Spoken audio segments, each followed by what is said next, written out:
Chapter 145. Jack, who was wearing a helmet, could be seen as a mighty deep blue walker if it weren't for the many useless components hanging on his body. However, this deep blue walker's mind was on the verge of collapse. The suspicious signal gave him an intense uneasiness. It wasn't that easy to dispel. The installation of the electronic eye was just the beginning.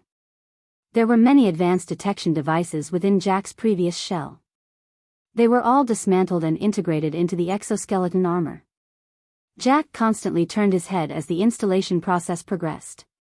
He let the electronic eye guide the detection devices on his entire body, surveying the interior and exterior of the vehicle over and over again.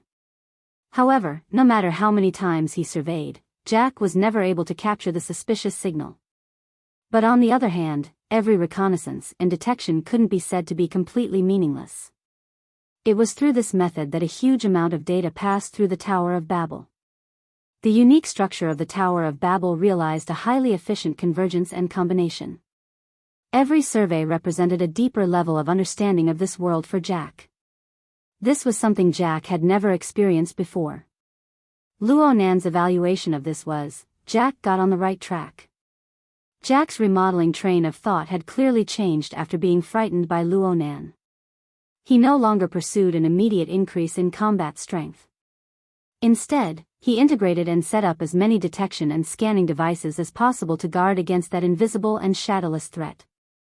From Luo Nan's perspective, this remodeling model was closer to the essence of configuration than the previous Battle Fortress style of remodeling. Through the enhancement of perception and cognitive ability, the source and level of information were constantly enriched, and the integration of thoughts was strengthened. From the low to the high, from the concrete to the abstract, this grand Tower of Babel climbed to the absolute mental domain. In the long run, if Jack persisted in this remodeling method, he would certainly have some gains. It would be easier for him to display his strength on the mental plane. Was Luo Nan helping Jack make a breakthrough? Clearly not. The reason why Luo Nan was happy with Jack's changes was because Jack himself had a nearly irreparable mistake. His emotional thought processes were currently without any defenses. It would be very hard to find a suitable carrier for them in a short amount of time. Whether it was emotions or thoughts, they were both the foundation of the soul. Please continue to the next page if this chapter doesn't end. Jack's soul was completely defenseless. At least in Luo Nan's eyes, it was incomparably weak. The reason Luo Nan didn't make his move before was because Jack still retained a good habit. He did his best to maintain his consciousness and body at a synchronized tempo. It was like Rui Wen's body and soul fusion. She possessed a powerful defense against attacks on the mental plane. However, this kind of synchronized rhythm was also very demanding. Even someone as strong as Rui Wen had to constantly adjust the state of her body and maintain a calm and tranquil state of mind at all times. Only then could she maintain her peak performance in the midst of an intense battle. Compared to Rui Wen, the current Jack had a large range of mood swings. At the same time, he was incessantly altering his temporary body. His train of thought was different from before and after. Even if he had the dynamo core as a mediator, there was still a high probability that he would come apart. As Jack found the right direction and continued to increase his soul power and level, the fort-like modifications that had failed earlier would have a more and more serious impact on the synchronization rhythm. Perhaps Jack would eventually discover the problem, but Ronan wasn't prepared to give him the chance to solve it. If the boundary between the material plane and the spiritual plane was seen as a water surface, Jack, the fat fish in the material plane, was constantly emerging from the water surface to breathe fresh air. Luo Nan was like a patient hunter, waiting for his prey to emerge from the water the most. He had even prepared a specialized weapon for his prey. The wraith sign at the tip of the heavily chained crow emitted a faint light. The weapon Luo Nan had prepared was obviously the siege hammer. The human-faced arachnid's direct participation was unavoidable in order to guarantee its effectiveness. However, there was a bit of change at this time. It was outside of Luo Nan's plans. The human-faced arachnid, who was in the midst of recuperation, changed its attitude of disdain towards Jack and became a bit restless. Following the transformation of Jack's life form, the Darksider life form's view of Jack's nature changed from completely unpalatable to perhaps it can be tasted. The most important thing was that a spiritual seed was being nurtured in the depths of Jack's soul. Admittedly, it was far inferior to Roy Wen's untainted by a speck of dust. It was pure and translucent in degree. But even if it was meat that had gone bad, it could still be eaten with a sprinkle of chili powder. The human-faced arachnid disregarded its current weak state and struggled once more. It transformed into a somewhat illusory form. Please turn the page if this chapter doesn't end. Its master expressed a strong desire to eat. Luo Nan was a bit hesitant. While Luo Nan was pondering, the Hexier transmitted information to the mental plane through the psychic wave network. It was received by Luo Nan's soul body. It was the same format of energy and information. It was the same format of shuttling between the material plane and the mental plane. What the Hexier did far exceeded Jack's current level. It could be confirmed that the energy and information were encoded. At the very least, ordinary eavesdropping wouldn't affect it. However, although the transmission of psychic waves was secretive, it wasn't untraceable. Especially this sort of special waveband that transitioned from the material plane to the mental plane. It was like a gentle breeze blowing across the surface of a lake. It would more or less leave behind some special ripples on the material plane. Luo Nan didn't feel this before, but after grasping the knack of soul breathing, he became more and more sensitive to this aspect. He immediately furrowed his brows. This was because Jack wasn't a normal person. This bit of weak ripple didn't escape Jack's eyes and ears under the gradually upgraded and pervasive probing. All sorts of probing instruments converged in an instant. All sorts of active probing wavebands practically burned a hole in the void. But this was useless. Luo Nan's current soul body possessed an absolute advantage on the mental plane. He could explore an even deeper and more subtle level. In comparison, Jack's artificial instruments were far too crude even if they could truly probe the mental plane. Whether it was precision or breadth, they were far from being able to capture Luo Nan. So Luo Nan could calmly receive the signal and use this sort of method to provoke Jack's sensitive nerves. He Yueyin transmitted, "Scout. The target has been locked on. Your soul-bonded crow can rest for now. Pay attention to the various sniper positions in the surroundings. Mr. Bai will contact you in a moment." Crag Burst's muffled laughter transmitted over. Clearly, he had seen through He Yueyin's scheme of using her power for private gain. Luo Nan ignored He Yueyin's suggestion and willfully let his soul-bonded crow fly all the way from Deshang Building. The distance was nearly 50 kilometers, but it only took him less than half an hour to get there. The crow's speed had already broken 100. No matter how one looked at it, this was an overdraft of the crow's physical strength. It was very likely that it would lead to unpredictable consequences for the soul-bonded state. He couldn't blame He Yueyin for using this sort of method to express her dissatisfaction. Chapter 146. The heavens above, Luo Nan was quite innocent right now. Not to mention the fact that he wasn't even in a soul attachment state.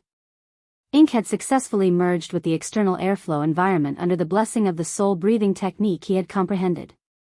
Its body of crow feathers seemed to melt together with the night sky. When it flapped its wings to fly, it practically had the ability to ride the wind. Its physical strength consumption was minuscule. It was unknown how satisfied it was. All right, Luo Nan never expected that the blessing of soul breathing would have such a good effect. It clearly didn't increase Ink's upper limit, but it created an incomparable state for Ink, allowing it to display 150% of its ability. Luo Nan had secretly learned from Roy Wen. It was no wonder that Roy Wen was able to achieve such godly results with her skinny body. Sometimes, perfect coordination was even more crucial than absolute strength. No matter what Luo Nan thought, He Yueyin was the supreme commander of this operation. He had to listen to her orders. He could only order Ink to fly to the area designated by He Yueyin. He Yueyin maintained a high standard of work as a secretary. She knew that Luo Nan probably didn't quite understand what a sniper position was. She even sent over a satellite image of the surrounding area, marking out the locations Luo Nan needed to be responsible for. She even gave suggestions on the patrol route. Such meticulous work left one speechless. As ink spread its wings and flew out, it entered the predetermined location. The Society's adjusted operational layout officially entered the implementation stage. At this moment, psychic waves emitted by the Hexaear, the main channel of communication, covered an area of several dozen square kilometers. They converged into a densely woven large net outside the range of perception of a normal person, and they began to rapidly converge. Luo Nan was located in the center of the large net, and he could clearly feel the layers of intersecting psychic waves. The ripples on the surface of the water grew even clearer. Clearly, these changes couldn't be hidden from Jack. His mood became even more restless. The crisscrossing psychic waves completely destroyed his search for suspicious signals because there were suspicious signals all around him right now. Jack understood that he was already surrounded. After completing the transformation of his life form, a few negative effects finally arrived. Jack knew that being restless was useless, but he was unable to block off these emotions. The encirclement of the Society's forces was an expected result. Jack didn't need to react so excessively. In the end, it was Luo Nan's provocation that left him with an extremely bad experience. It was like a scattered weed seed. This chapter is not finished. Please turn the page. The weed seed began to sprout under the watering pressure from all sides. It grew rapidly, devouring the nutrients that originally belonged to his core willpower. The arrogance and conceit from before had long flown off to who knows where. Jack punched the partition of the carriage and began to clean up the equipment that had not been fully installed. His efficiency was much lower than expected. Of course, this debt was also placed on Luo Nan's head. Although Jack didn't know who was behind that suspicious signal. Jack's reaction was quite interesting, but on Luo Nan's side, the human-faced arachnid's reaction was in no way inferior. See, the more anxious Jack became, the more restless the human-faced arachnid became. Even though it didn't possess intelligence, its hunger instinct still transmitted a relatively clear message. Translated, it was roughly saying, "Don't tease him like that. The spiritual seed's nutrition has decreased again." It didn't seem like it was going to swallow it directly. Luo Nan's mind stirred. Under his stimulation, Jack's sensitivity towards the mental plane had increased by an unknown amount. It was to the extent that he was able to sense the encirclement of the Society ahead of time. Even though Luo Nan believed in Yuan's leadership, Rui Wen was by Jack's side.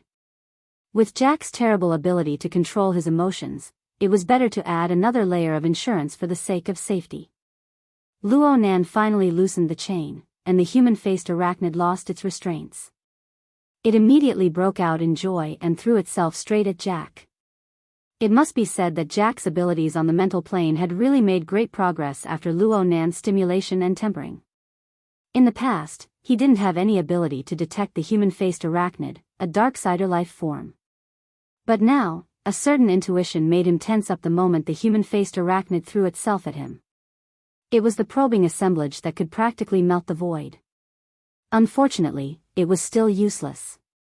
Jack's completely exposed emotional thought process was an irreparable weakness. And the human-faced arachnid's assault method even exceeded Luo Nan's imagination. The human-faced arachnid really didn't bite down with a "ah-woo."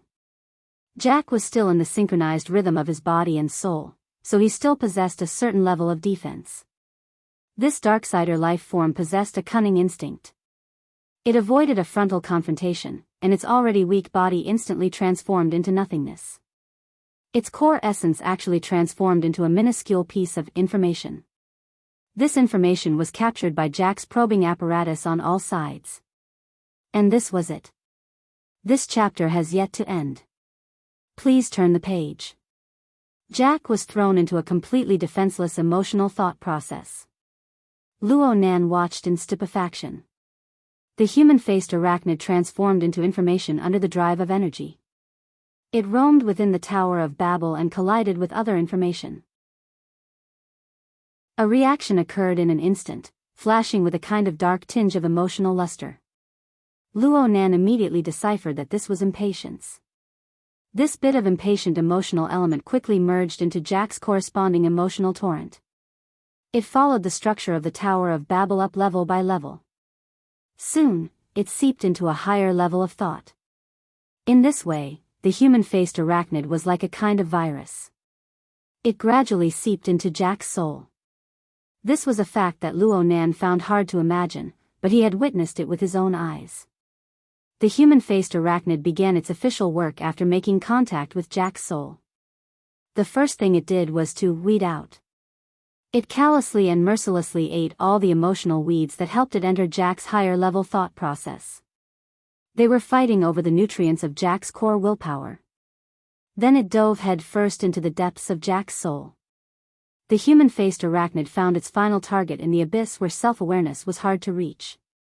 It seeped with the color of blood and desire, yet it also had layers of faint halos of light. The human-faced arachnid stared greedily at this edible food, but it didn't make any follow-up movements. It just hid nearby, waiting silently. As for Jack, after a series of warning omens that made his heart palpitate, he suddenly discovered that the irritating impatient emotions had suddenly been blown away. This was a change that had no reason at all. But the fatal pressure was the best reason. In any case, his mind had recovered its calmness once more. He was able to face the imminent crisis. His gaze fell upon Roy-Wen. He understood that the source of everything was this girl that he had monitored for 3 years. He had tortured her for 3 years. Jack extended his hand. No matter what, he wanted to control Roy-Wen in his hands. And at this time, the high-speed moving transport vehicle suddenly swayed sideways. The magnitude of the swing was so great that it simply made people believe that the vehicle had been violently warped. In reality, the vehicle, which was pieced together from solid bulletproof steel plates, had indeed been severely warped. Then it was torn apart. Apologies. Updating the settings has failed. I only discovered it now. There's still a chapter ahead. Everyone, don't forget to subscribe. Also, what the hell is with the initial order being lower than the later chapters? Chapter 147. Jack's fingers, which were about to touch Roy-Wen's body, suddenly pulled away at least 2 meters from his target. The darkness of the night outside the car was like a muddy river, suddenly lying horizontally between him and Roy-Wen. See, impossible. Jack's mind instantly calculated the terrifying and absurd amount of energy needed to forcibly tear apart a bulletproof steel plate. Using the simplest logical deduction, this energy could be blasted in the most efficient way possible. It could completely penetrate him in one hit. Jack's self-awareness glowed with brilliance in a single thought, dispersing the strange power acting on his mental plane. In an instant, the warped and cracked car and the darkness of the night between him and Roy-Wen all transformed into fluctuating mottled colors. With a slight spin, they dissipated without a trace. The car had indeed swayed sideways and crashed into the abandoned ground floor of a building, but it wasn't as serious as he'd felt before. At this time, all levels of detection equipment had long since transmitted the information of the EMP electromagnetic attack, but he was completely unaware. Mental illusion? I can also be affected by illusion? An indescribably complex mood churned, then instantly chilled. Because Jack had just been affected by the illusion and electromagnetic attack, his body's reaction was erroneous. In the severe swaying of the car, he had already thrown off the distance between him and Roy-Wen. His back pressed against the wall of the car, wanting to borrow the force to spring up and grab Roy-Wen's protective artifact. At this time, the car behind him made a ping sound. See, the sound was oppressive and heavy.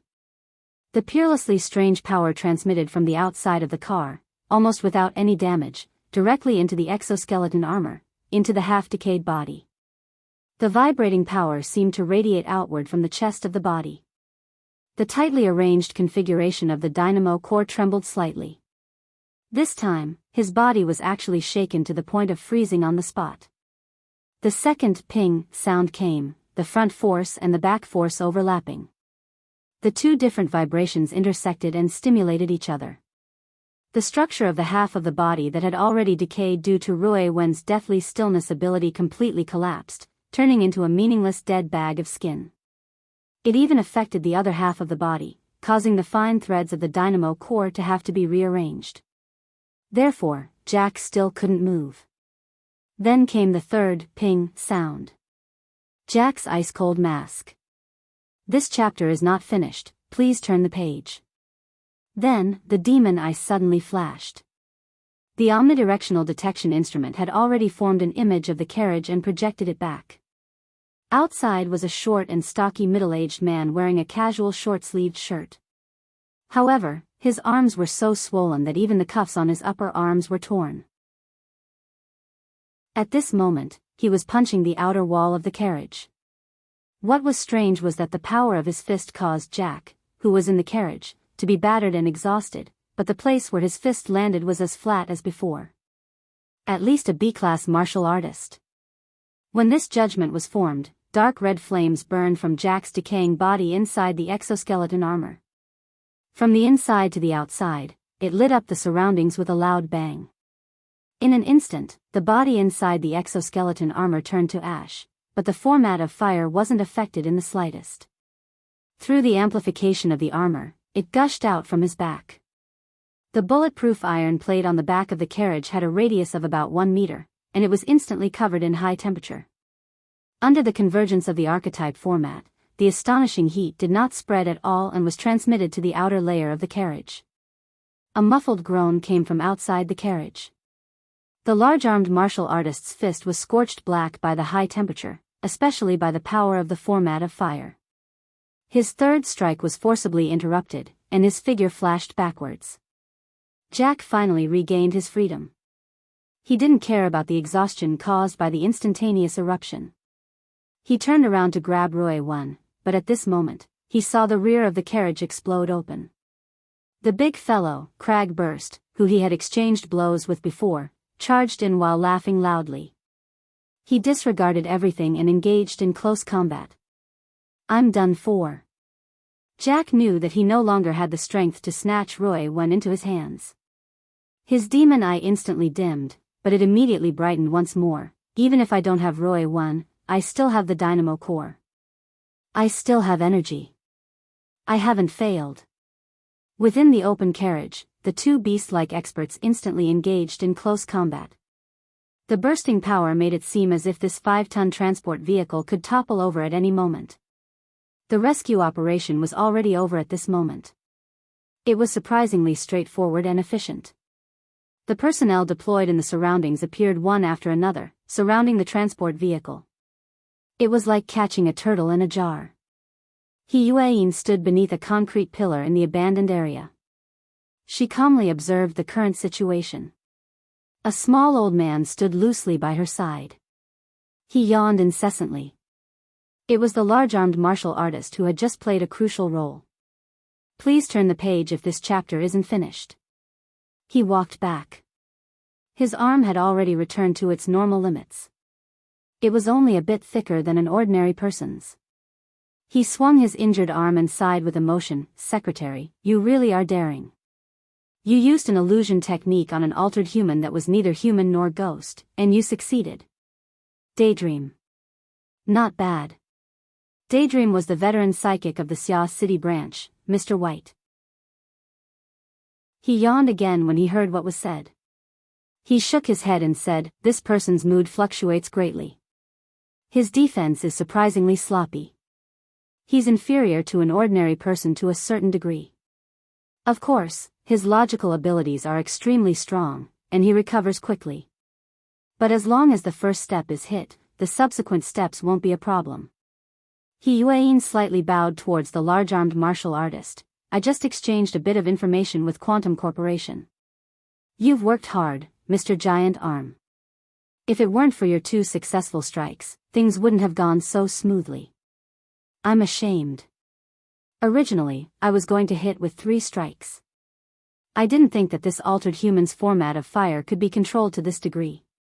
Crag Burst was blasted out amidst the explosion of flames as he spoke. No matter how valiant Crag Burst was, he was still made of flesh and blood. Compared to Jack, who was a complete metal construct, Crag Burst suffered quite a bit. Jack blasted Crag burst back with a single strike and walked out with large strides. He landed in the center of the empty space and faced the dozen or so veteran awakened of the ability user society. There was a great disparity between the strong and the weak, but he was fearless. This boldness made people have a whole new level of respect for him. However, Luo Nan, who was observing from the sky, was a bit embarrassed. What the hell is the human-faced arachnid doing? From Luo Nan's perspective, at least half of the credit for Jack's current performance could be attributed to the human-faced arachnid. It was precisely this fellow that lay in wait in the depths of Jack's soul. It endlessly guided the direction of Jack's emotions and eliminated nearly all of the negative elements. This allowed Jack to fight more and more bravely, bursting forth with the fierceness from the depths of his heart. Because of the burden of the human-faced arachnid, Luo Nan seemed to be on the same side as Jack. Right now, the human-faced arachnid was extremely excited.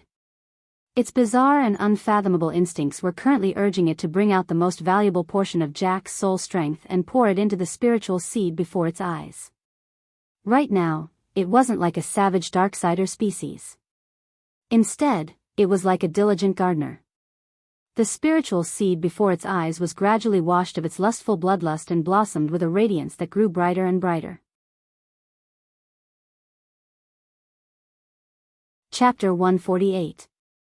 Jack had never felt so good before. Even though he was besieged, even though Roiwen had been snatched away, the pressure had stimulated all of his potential. The configuration of the dynamo core even more so allowed him to see how energy and information could truly operate with high efficiency. The same information was converged and analyzed, but he was able to see the unprecedented angle and content. Even when he was in the most passive position, he could grasp the most detailed changes in the situation without any hesitation or confusion. Because of this, he had nothing to fear. Apart from the external, there was also the internal. Jack could sense that the strength of the dynamo core was being held back by his crude steel body design. It was only able to bring out a very small portion of its power. But this didn't make him depressed. On the contrary, it encouraged and motivated him. As long as he could charge out, his future would be limitless. The glorious prospect had ignited the true flames in his heart. The internal energy of the format coiled and coiled, making contact with the flames and igniting anew. The color of the format of fire was even brighter and carried a faint golden edge. The twisted patterns in the air and the flames formed a marvelous archetype format. It displayed a mysterious and profound pattern, but it gradually disappeared as it accumulated even more power. Jack unsheathed his close combat sword. The format of fire spread to the blade, rippling with a layer of distorted rainbow light. Wherever the blade pointed, even the society's aptitude users who had the absolute upper hand had to squint their eyes. Paw, Giant Arm clapped his hands against Jack, whose aura was rising. I thought you were just a peddler who harmed children, but now it seems that you're a very ruthless human trafficker. The piles of bones under the Deshang building were all used by a lunatic like you to train your courage, right? The demonic eyes behind Jack's multi-edged helmet shot out a cold glare. Every dead person has a specific recovery procedure. Bones and such have never been left. Jack laughed out loud when the giant arm paused. At first, it was just the sound of the signal being transferred to the loudspeaker. Later, it was the sound of pure flames surging and exploding, shaking the entire abandoned floor. Luo Nan retreated a bit deeper into the mental plane as Jack laughed loudly. It wasn't because of Jack, but because of Mr. Daydream Bai who stood by He Yuan's side. This wasn't the first time Luo Nan had heard of Mr. Bai, the psychic. If this chapter is not finished, please turn the page. It was a well-deserved reputation. Unbeknownst to him, there was already a thin layer of mist flowing on the spiritual plane. It gradually thickened and silently opened up a domain that belonged to him on the spiritual plane, and it permeated towards Jack's direction. While Jack was talking nonsense, Mr. White had already launched an attack on him. Luo Nan had seen it before. It was when Jack was attacked by the illusion technique. The smoke itself was a lot of fine and fuzzy inductive information. It cut into the material plane from the mental plane. Jack was defenseless and exceptionally sharp in the Tower of Babel. The smoke wantonly created illusions. The effects were extremely miraculous. But now, the situation seemed to have changed. Jack's babble was still defenseless, but the rhythm of the flow of energy and information had been completely elevated to another level. Before, it was a surging tide. Now, it was a crazily leaping flame. His speed, efficiency, and strength had all been raised to an astonishing level. If they wanted to deceive him with false information, they could, but they had to be as crazy as he was. This was not Mr. White's forte. So the flame broke through the encirclement of the mist in a mere breath of time. It even seized the opportunity to charge upwards. It wantonly flourished on the mental plane, and the light of the flame soared. Mr. White grunted, and the smoke slowly dispersed. Luo Nan unconsciously narrowed his eyes. This was a purely subconscious action, but he could see just how dazzling Jack's soul aura was right now. This sort of unreserved, unconcealed, and wantonly eruption of light could only appear in a special situation like Jack's. Luo Nan didn't know why, but a very inappropriate feeling grew in his heart. He saw Mr. White at this time, and his brows furrowed for a moment. His body subconsciously took half a step back. Actually, Luo Nan also took a step back. He tried to hide a bit deeper on the mental plane. This time, it was all because of Jack. Presumably, Mr. White's feelings were similar to Luo Nan's. Jack's light was too dazzling. People who were used to appearing and disappearing on the mental plane certainly liked the sort of private feeling of knowing others not knowing. But Jack was doing the complete opposite. It was just like, oh. A sudden chill suddenly descended, and the inappropriate feeling in Luo Nan's heart suddenly became even more substantial. It was also here. Please continue to the next page if this chapter doesn't end. In this moment, a buzzing sound penetrated through. The heavily chained crow suddenly collapsed, emitting an extremely subtle trembling sound to warn him. The human-faced arachnid, which had been plowing and waiting in the abyss of Jack's soul all this time, also changed its state. It circled around the spiritual seed, carrying restlessness amidst its fierceness. Luo Nan's thoughts rose under the stimulation of all sorts of ominous omens. His field of view was no longer limited to a corner. Instead, it expanded with all its might until it reached its limit. There were no abnormalities within a radius of 1 kilometer. But a bit further away, ink was flying idly in the vicinity of the so-called sniper position. Its feathers suddenly exploded. It let out a coarse squawk and dove down, fleeing in a panic. It was a hair too late. A certain fleeting shadow cut in and out of the tiny range of Luo Nan's senses, disappearing into the chaotic and fuzzy darkness. Ink. Luo Nan didn't have enough time to rush over. He could only rely on his only employee. Ink displayed superb flying skills under his command. It continuously changed its route, flying a circle around the complex region near the sniper position. A short 3 seconds later, the fleeting shadow re-entered the range of Ink's senses. It floated in the void right now, not paying any attention to the crows fluttering nearby.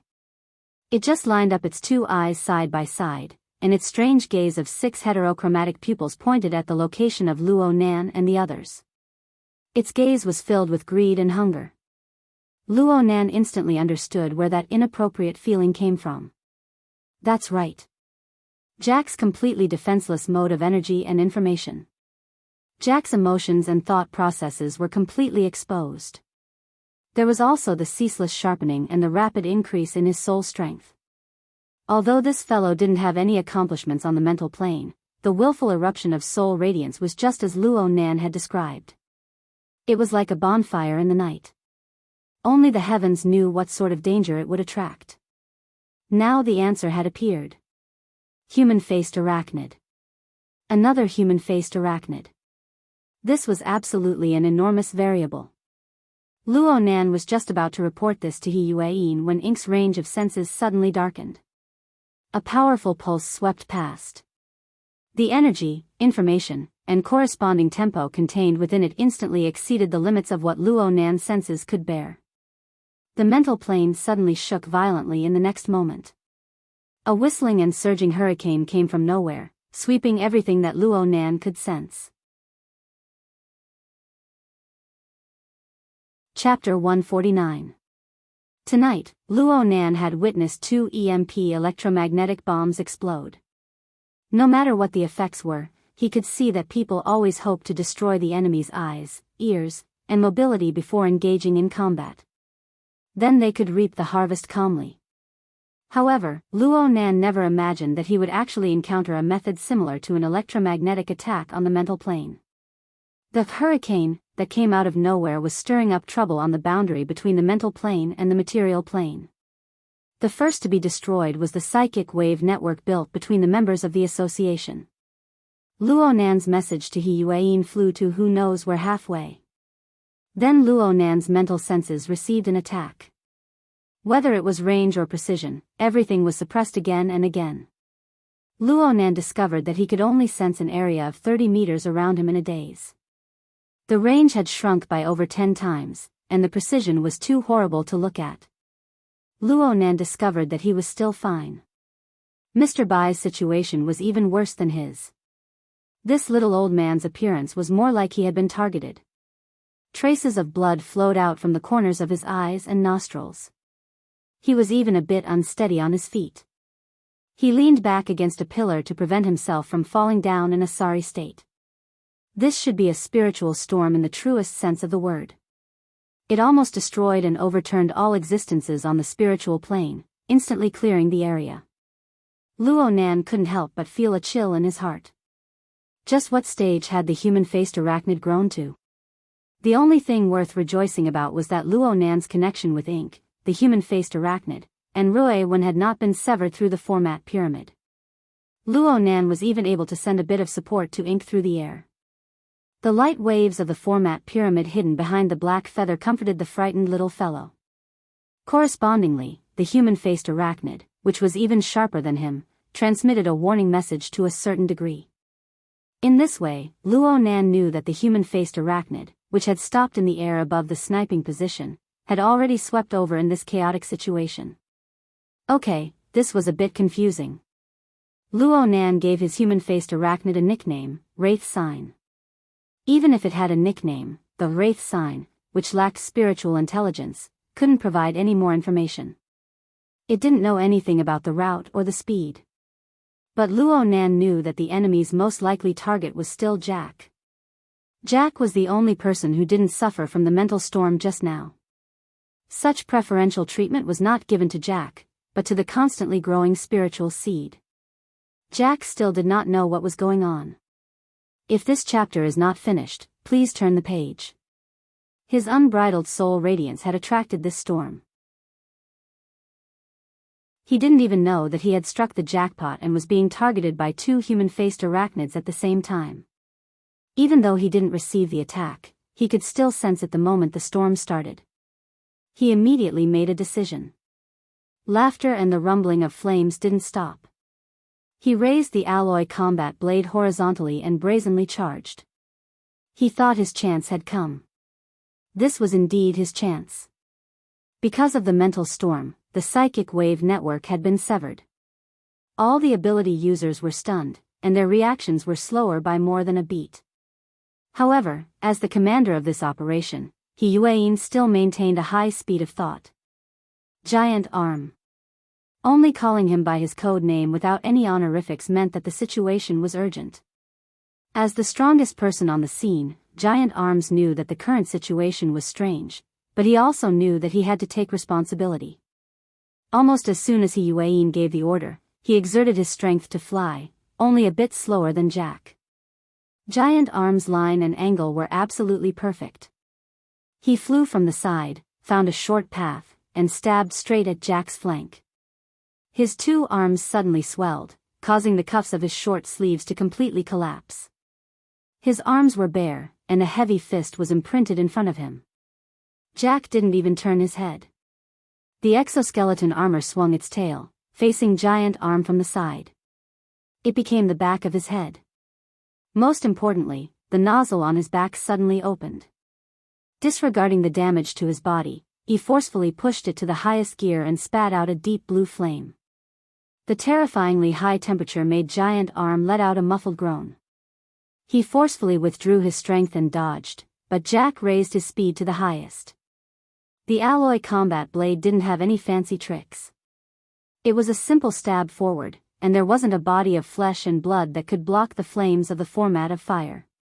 Where the edge of the blade pointed, the waves split. It was originally a thin layer of encirclement, but without the unified command of the psychic wave network, it was like a plate of loose sand. It was pierced through in an instant. Right now, the deep blue walker exoskeleton armor's feet didn't touch the ground.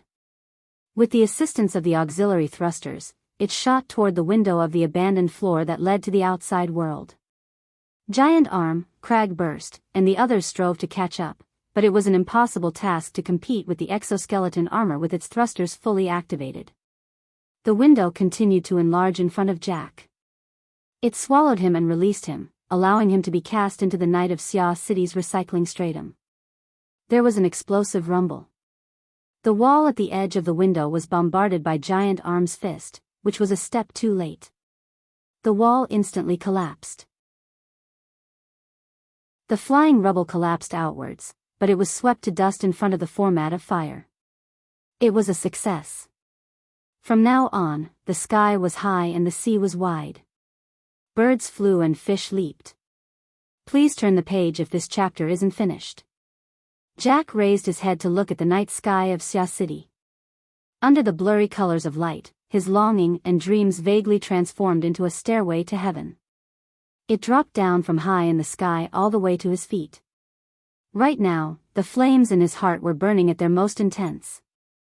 Ripples formed in the void.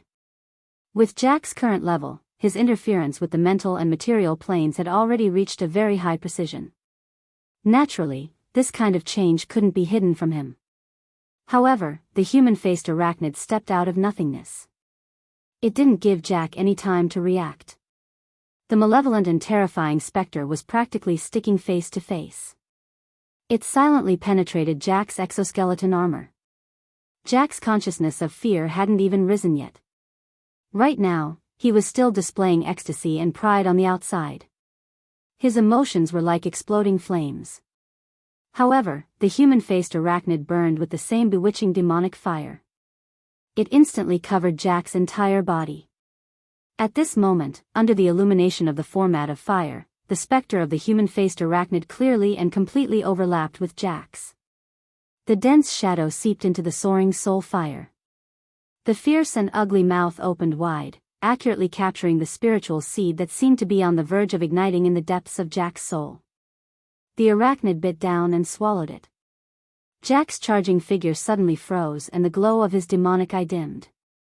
In the eyes of the pursuing ability users, the exoskeleton armor, which had already flown into the air, lost control. It fell headfirst to the ground. While Giant Arms and Crag burst were stunned, the sound of winds suddenly rose behind them. Another person leaped out of the window. A slender figure streaked across the sky, brushing past the rapidly falling exoskeleton armor. Man and blade became one. The light of the format of fire flickered intensely as it pointed straight at the seemingly empty curtain of night. After the curtain of night, the human-faced arachnid had just eaten a delicious meal. It was smacking its mouth to savor it when the blade light arrived. Yuain. Her target wasn't Jack, but the human-faced arachnid. At this moment, Mr. Bai, who had been standing next to her just now, temporarily took over Yuain's command. He endured the pain of his wounded soul and loudly reported the situation. Human-faced arachnid has been discovered. Third contingency plan. Luo Nan was shaken on the mental plane when his voice rang out. This was because he saw another hurricane that spanned the material plane and the mental plane at this very moment. It whistled over.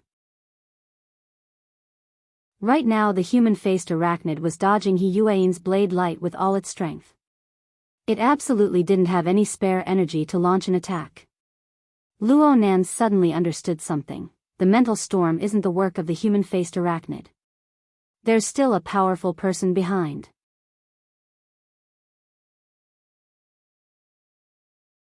Chapter 150. The mental storm descended again. Unlike the previous EMP-type interference, the mental storm this time obviously increased the suppression of the key targets. Mr. White, Giant Arm, and Crag Burst were the most outstanding and experienced ability users. They became the main targets of the attacks. Mr. White was the most pathetic of them all. Giant Arms and Crag Burst primarily used the power of the material plane. Their coordination of body and soul might not be as perfect as Roy Wen's, but it wasn't difficult for them to reach an outstanding level. They also possessed a certain amount of defensive power with the addition of the chemical carrier. Most of Mr. White's abilities were on the spiritual level. As the saying went, the bird that poked its head out would be shot. Naturally, he was the one who received the most damage, not to mention that he was the temporary commander. Mr. White was already sitting on the ground. His hands were forming a strange seal. He was trying to keep his mind focused. He had lost the ability to speak and give orders. Seeing this, the remaining 7 or 8 ability users could only act according to the plan. They surrounded Mr. Bai in a circle, placing the unconscious Roy Wen in the circle. They held their breaths and focused their minds, putting all their effort into defending. Crag Burst and Giant Arm saw the situation over there from the window. They cried out in their hearts. It was clear that they couldn't count on Mr. White for the time being. Under the impact of the mental storm, even though the two of them possessed astonishing courage and strength, they still needed some time to adapt to the distortion of their 5 senses and 6 senses and the increasing pressure. As a result, whether it was returning to Mr. Bai's aid or He Yuan's aid, they were both slower by more than a beat. They could only look on helplessly as He Yuan leaped out of the window and slashed down towards the night sky. Luo Nan's soul body floated in the night sky, once again witnessing He Yuan's stunning and peerless blade technique. He Yuan was a burner, but from what Luo Nan could see with his clairvoyance, she was the only burner he had seen who could completely control and even subdue the format of fire. She used the power of the format of fire, but also abandoned the outer shell of the format of fire to the greatest extent. She added pure power to the blade, completely under the control of her will. She used the power of the material plane to forcibly annihilate targets on the spiritual plane. To her, the format of fire was just a source of power. She had an even stricter set of self-logic to control this power. Perhaps this was the secret behind the astonishing power of her saber technique. Where the blade pointed, the human-faced arachnid, if this chapter is not finished, please turn the page. He didn't dare to take it head-on and dodged with all his might. However, He Yuan had perfectly utilized the man-faced arachnid's method of hunting down Jack to perfection. Seizing the opportunity, seizing the rhythm. Right when the human-faced arachnid was in the midst of digesting the spiritual seed, a blade came falling down. Half of the arachnid's 4 limbs were chopped off, transforming into smoke. The human-faced arachnid let out a howl of pain. Its body turned incorporeal, and it fled into the sky. He Yuan tried to adjust her attack, but at this moment, Giant Arm and Crag Burst suffered from the mental attack. Their follow-up support was a beat too slow, and the front and back were separated. Her figure was high in the air, and there was practically no room for change. An omen of alarm suddenly rose in Luo Nan's mind. He sent out his telepathic thoughts, "Be careful." Now it could already be seen that the second wave of the spiritual storm was deliberately let go of He Yuan, so that the forward commander was not on the same rhythm as everyone else. Then, the third wave, which was specifically targeted at He Yuan, descended. The attack was no longer a mental storm, but a blinding lightning strike from the mental plane. Luo Nan's warning was extremely timely. Though He Yuan's body was falling rapidly through the air, she placed the blade horizontally in front of her chest. Her body and soul instantly entered a solid and stable rhythm. Clang! The alloy knife in He Yuan's hand actually let out the sound of metal clashing. The edge of the knife trembled involuntarily, just like He Yuan's current state of mind. But in the end, she managed to defend herself. But whether it was Luo Nan or He Yuan herself, neither of them had any intentions of relaxing. The air fluctuated once more. The malevolent human-faced arachnid displayed its characteristic of appearing and disappearing like a ghost. It seized the opportunity and suddenly attacked. It seized the instant when Yuan's rhythm of body and soul became chaotic. It coordinated seamlessly with the mysterious expert in the distance. Siege Hammer. The human-faced arachnid's specialization in mental attacks and the Siege Hammer's special methods revealed their might at this moment. The alloy knife rang out again, and the vibrations intensified. Yuan's body and soul rhythm, which wasn't too serious at first, were clearly cracked by this Siege Hammer attack. If she wanted to adjust back, she would need at least 1 to 2 seconds. But the human-faced arachnid wouldn't give her this opportunity. It screeched on the mental plane and its 6 heterochromatic eyes flashed in unison. It wanted to seize this opening and seize the greatest victory. Have you had enough? Luo Nan couldn't bear to watch any longer. He sent out telepathic thoughts, which was a signal. If this chapter is not finished, please turn the page. The demonic body of the arrogant human-faced arachnid suddenly went rigid. Its 6 heterochromatic eyes, which had been glowing with an extraordinary splendor, each color was thrown into chaos. It was at a loss at first, but then it sensed something. It saw the heavily chained crow suddenly appear on the mental plane. It was taut and perfectly straight. One end had sunk deep into the depths of the void, but the other end had connected to its abdomen at an unknown time. It even pierced through. The human-faced arachnid had no way of understanding its current situation, but its instincts were telling it that this situation was extremely, extremely bad. It screeched and its demonic body leaped into the air, wanting to break free from this chain that seemed both real and illusory. However, this only caused the chain to rattle and tremble. The corresponding information passed through the chain and was transmitted back endlessly. This allowed Luo Nan, who was on the other end, to truly feel what the interior of the human-faced arachnid's demonic body was like. It was a deep and turbid furnace of hell. Flames sprayed and the sea of fire churned. The most intuitive feeling one could feel here was the high temperature. Of course, this was just a type of comprehension through the senses. It was hard to imagine that a darksider life form like the human-faced arachnid would contain a furnace of several tens of thousands of degrees within its body. This should be a terrifying power structure that swallowed consciousness and melted the soul. It just appeared in its current form. The chaotic fragments of information and emotions were like overgrown weeds. They scattered along with the gushing flames, occasionally colliding with each other to form a tiny bit of consciousness for a brief moment.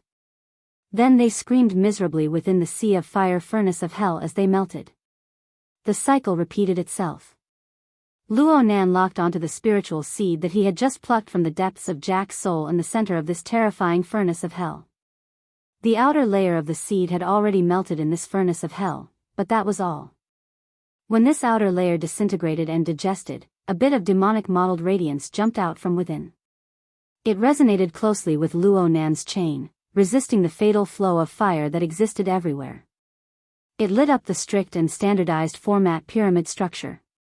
The tetrahedron, the inscribed sphere, and the circumscribed sphere appeared clearly. It suppressed a small area with its unique structure, giving the bit of mottled radiance time to grow. In the blink of an eye, the demonic mottled radiance rapidly magnified. Its 8 legs spread out and its 6 pupils changed color. Its half-arachnid, half-human body stood stooped out of habit, yet it possessed the cruel tension of pouncing on its prey at any moment. In this way, the human-faced arachnid was the manifestation of the wraith sign. It manifested within the stomach of another human-faced arachnid.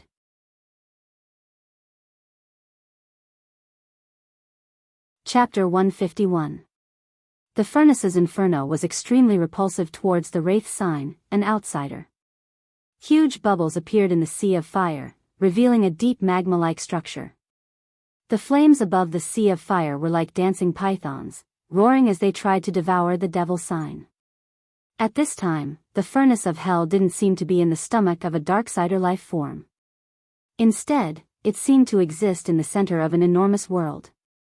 There was a fantastical feeling of a Mount Sumeru in a mustard seed. Faced with such an environment, the wraith sign was not in a hurry to resist or destroy.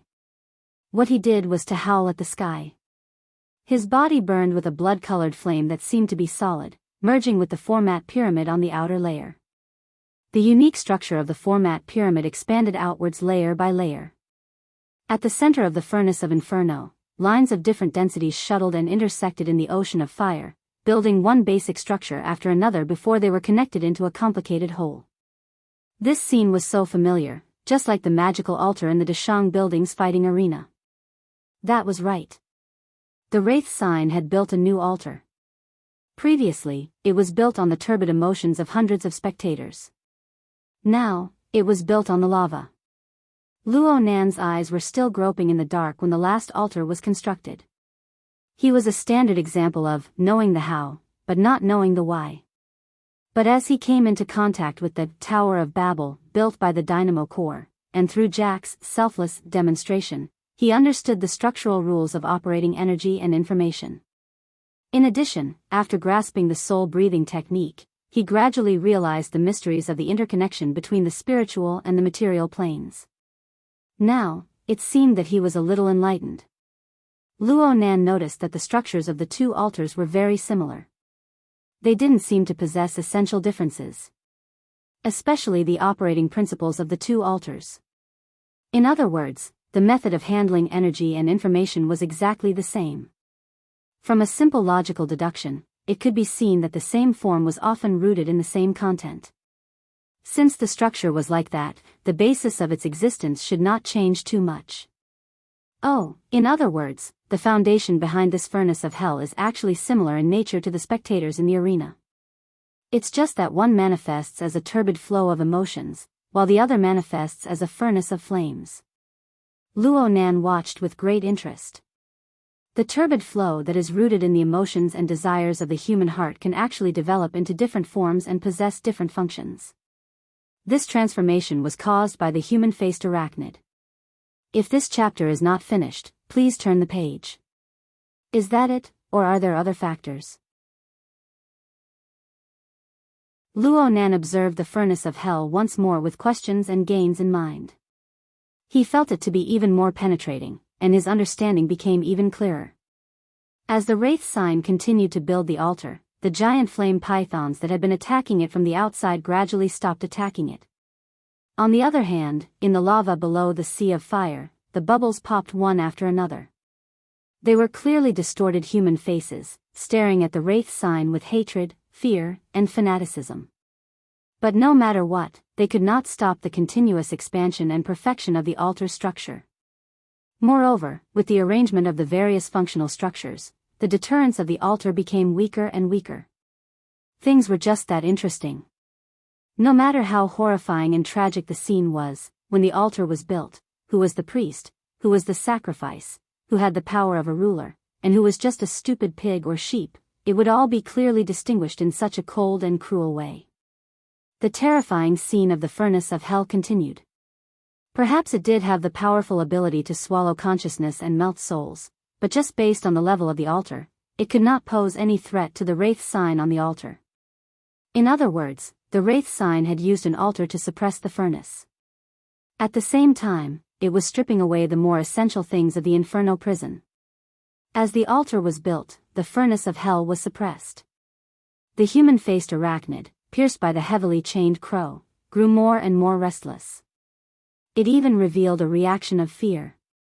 It suddenly shrieked, broke through the air, and left in spite of everything. This kind of situation was quite similar to the day when Luo Nan was dragged away by the burning wraith on the warship. The problem was that although only a few days had passed, Luo Nan was no longer an ignorant person. Through the wraith sign, he had a deep understanding of the human-faced arachnid. He did not need to be afraid to face it head-on, let alone now that he had placed Monkey Sun in its stomach. Freeze. The heavily chained crow trembled, and the power of the format of "My Heart's a Prison" poured in. The human-faced arachnid had the altar wreaking havoc inside, and the chains were capturing it outside. In addition, it had suffered a blow from He Yuan, injuring its vitality. Its power of resistance decreased again and again. It had clearly straddled through the air, but it was actually forcefully dragged back by Luo Nan. This wave of noise was far too large. Not only did He Yuan, who was nearby, feel the abnormality, but the mysterious power and the distance was also terrified and shocked. his mind was scattered quite a bit. This chapter is not finished. Please turn the page. The most direct effect was that his follow-up killing move aimed at Hiyuain was cut off. She landed safely on the ground and retreated backwards. Giant Arm and Crag broke through the mental suppression one after the other on the abandoned floor. The three joined together in the blink of an eye, and they retreated to where Mr. Bai was. Right now, the members of the Society's defensive circle were in a state of confusion. When the three returned, they scattered and stood apart. They formed a triangular structure around the ring-shaped defensive circle. Hiyuain gave a command in a deep voice. She gave everyone a clear command: reboot the Hexeer. Select the local network structure. In the blink of an eye, all the members of the Society completed this step. A psychic wave local network was established. Energy and information were interconnected between the members of the various societies, forming a joint force against the outside world. According to Hiyuain's distribution of authority, she, Giant Arm, and Crag formed the three stable fulcrums of the local network. All energy and information had to pass through these three fulcrums to complete their work.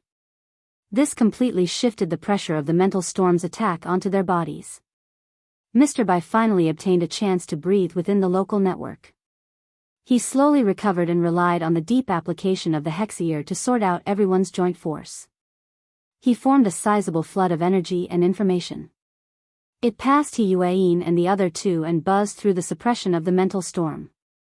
It entered the depths of the boundless night sky and connected with the true psychic wave network in the blink of an eye. The special form of energy and information opened up the Society's special authority on the psychic wave. The warning and distress signals were sent out in the first instance and were received by the Society's managers. The Xia City Ability User Society was completely activated in a short few seconds. What happened? After Luo Nan grabbed the human-faced arachnid, he hid himself even deeper into the mental plane to avoid the possible retaliation attack of the mysterious power. But the anticipated attack didn't come. Instead, the Hexeer, which had been shielded by the mental storm, transmitted a broken message after a series of crackling noises. Members. Confirmed. Interference source. Attack authorization unlocked. All members prepare to attack. In the next moment, the sky of Xia City seemed to light up. The Mid-Autumn Festival is approaching. There are many things to worry about. Please allow me to be lazy. There will be more at around 12 o'clock.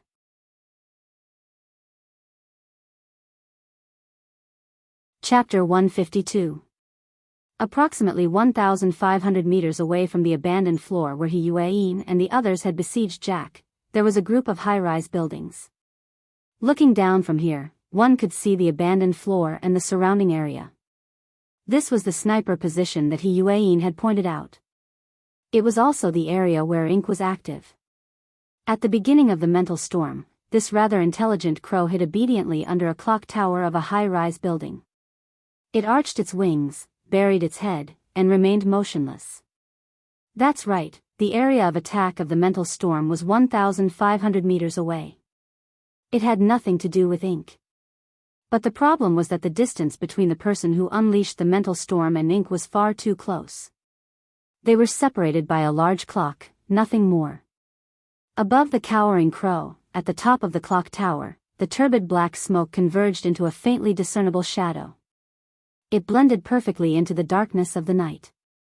Only the shape of its eyes, which were like weak sparks, carried a hint of a person within this mass of black smoke. Such an image was like a ghost, like a demon. It was terrifying to the soul. It was just that compared to the awe-inspiring might of the 3 consecutive waves of powerful mental attacks, the smoke man right now had a vexed and depressed mood. The human-faced arachnid should have left after eating, but it only made 2 more moves. This is 2F** king against the rules. The smoke man could feel that the psychic wave network that covered this area was in the process of being activated. It allowed the power of the controller of the psychic wave network to be fully transmitted over. Through the guidance of the ability users on the abandoned floor, a tyrannical attack spanning several hundred kilometers could be realized. If he had the chance, he would be very happy to go to the entrance of the Wilderness Explorers Society of Xia City and curse at Ouyang Chen's shameless behavior. But it was too late to say anything at this time. Actually, if he had disregarded everything and fled with all his might at the first moment he sensed the human-faced arachnid, there was still a chance. But the troublesome human-faced arachnid that had hunted for food was the greatest hope for the Order to nurture a sacrificial vessel. He could not abandon it no matter what. That damned chain. Break for me. The Smoke Man had truly thrown caution to the wind. He withstood the increasingly terrifying spiritual pressure of this area. He forcefully separated a portion of the turbid smoke from his black smoke soul body and tossed it into the air. The smoke conducted a transformation on the mental plane and the material plane. It quickly tempered into a sharp edge. By the time the human-faced arachnid was locked in place by the chains, the smoke had already transformed into a swift and fierce ray of light. It chopped downwards. This turbid fire saber not only had to cut through the chains, but it also had to cut through the chains. If this chapter is not finished, please turn the page. Only those shameless people hiding in the depths of the mental plane could vent the anger in his heart. Who would have thought that this saber strike, which was filled with his anger and hatred, would slash empty air? The heavily chained crow disappeared into thin air, its whereabouts unknown. On the other hand, the human-faced arachnid had inexplicably recovered its freedom. It was still frozen in place, and its malevolent face looked incredibly stupid. This blood flame blessing. When his life was at stake, how could the Smoke Man have time to think? At this time, the abandoned floor was lit up on its own.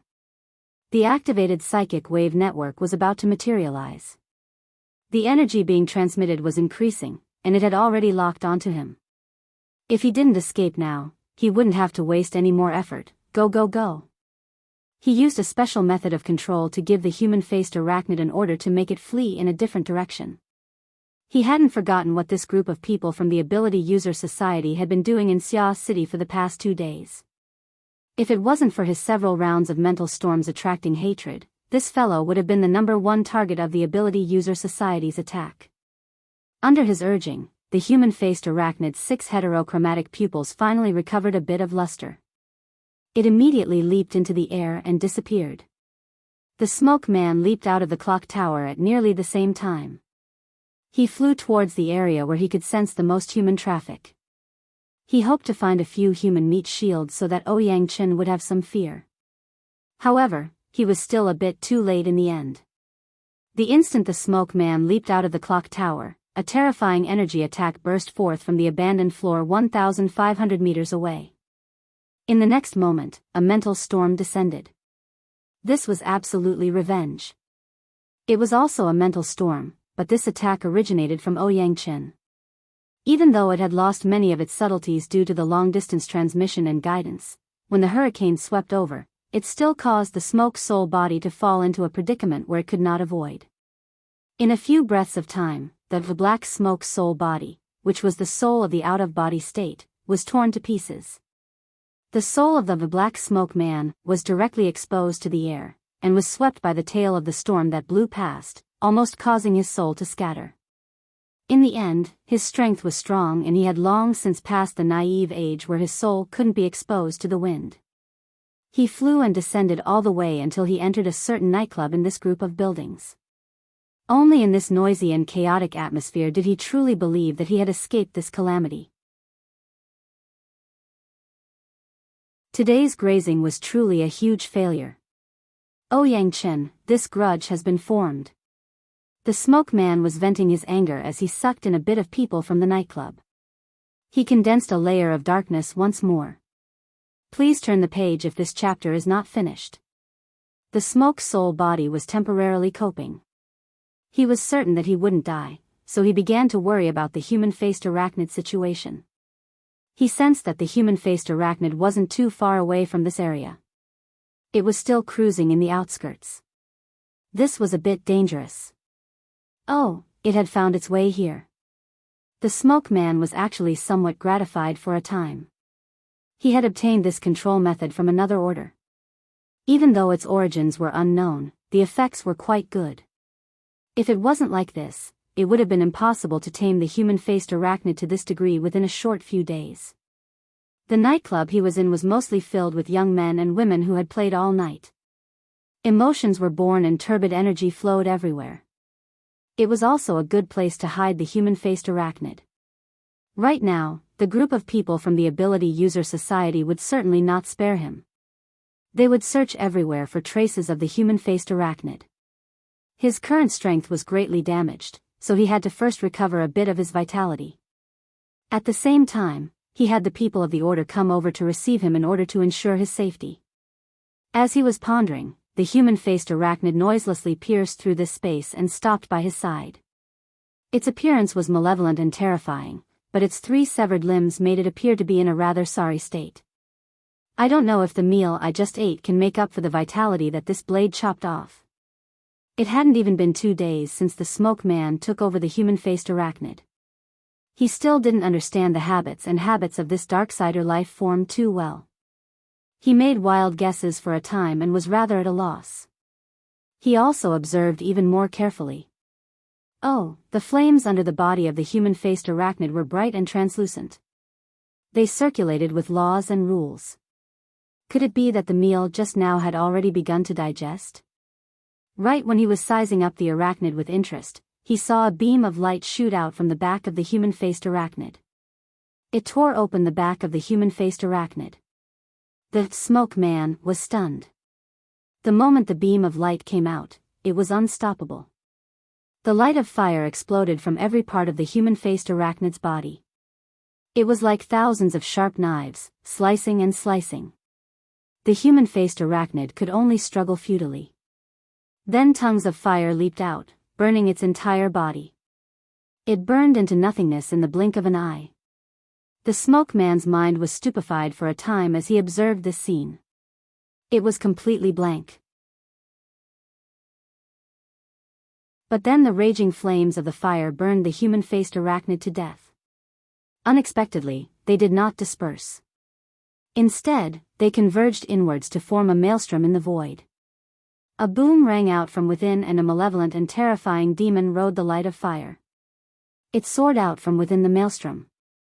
Its 6 eyes were of a different color and its 8 legs were spread out. If it wasn't the human-faced arachnid, then who could it be? I wrote this chapter until 4 in the morning. Exactly 6 hours. I'm also drunk. I can only postpone the morning. I've temporarily finished paying off the subscriptions and chapters. Today, I'll start paying off the monthly passes and chapters.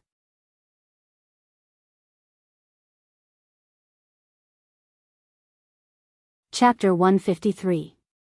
After the human-faced arachnid reappeared, it didn't make any movements. It just used its demonic 6 pupils to stare coldly at this fellow who was on the same level as it.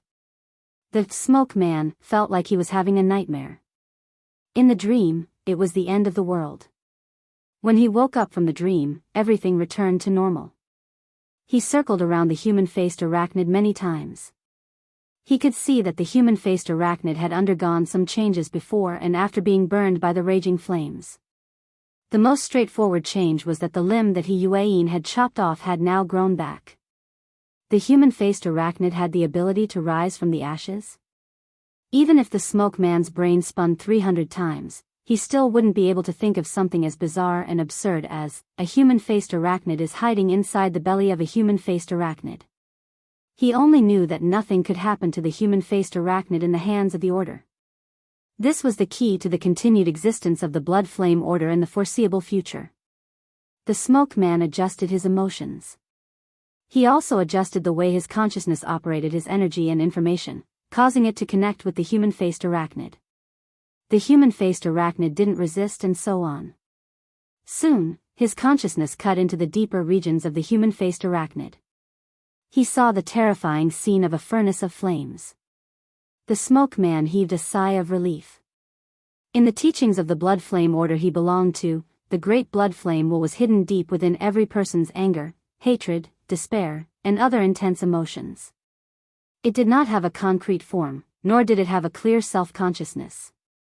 However, it possessed a powerful, terrifying, and absolute power, as well as a restless and unrestrained principle of operation. Therefore, after the Order obtained this human-faced arachnid, they projected the Order's most classic meditation environment here.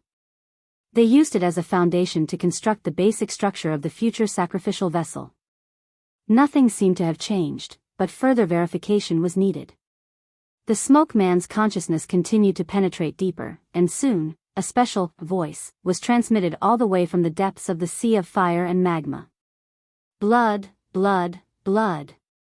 Fire, fire, fire. The monotonous and crazed shouts converged into a roar that made people anxious. But to the smoke man, it was instead very cordial and even more at ease. This was the prayer of the low-level believers of the Order. Naturally, the sound of a true prayer was much more complex.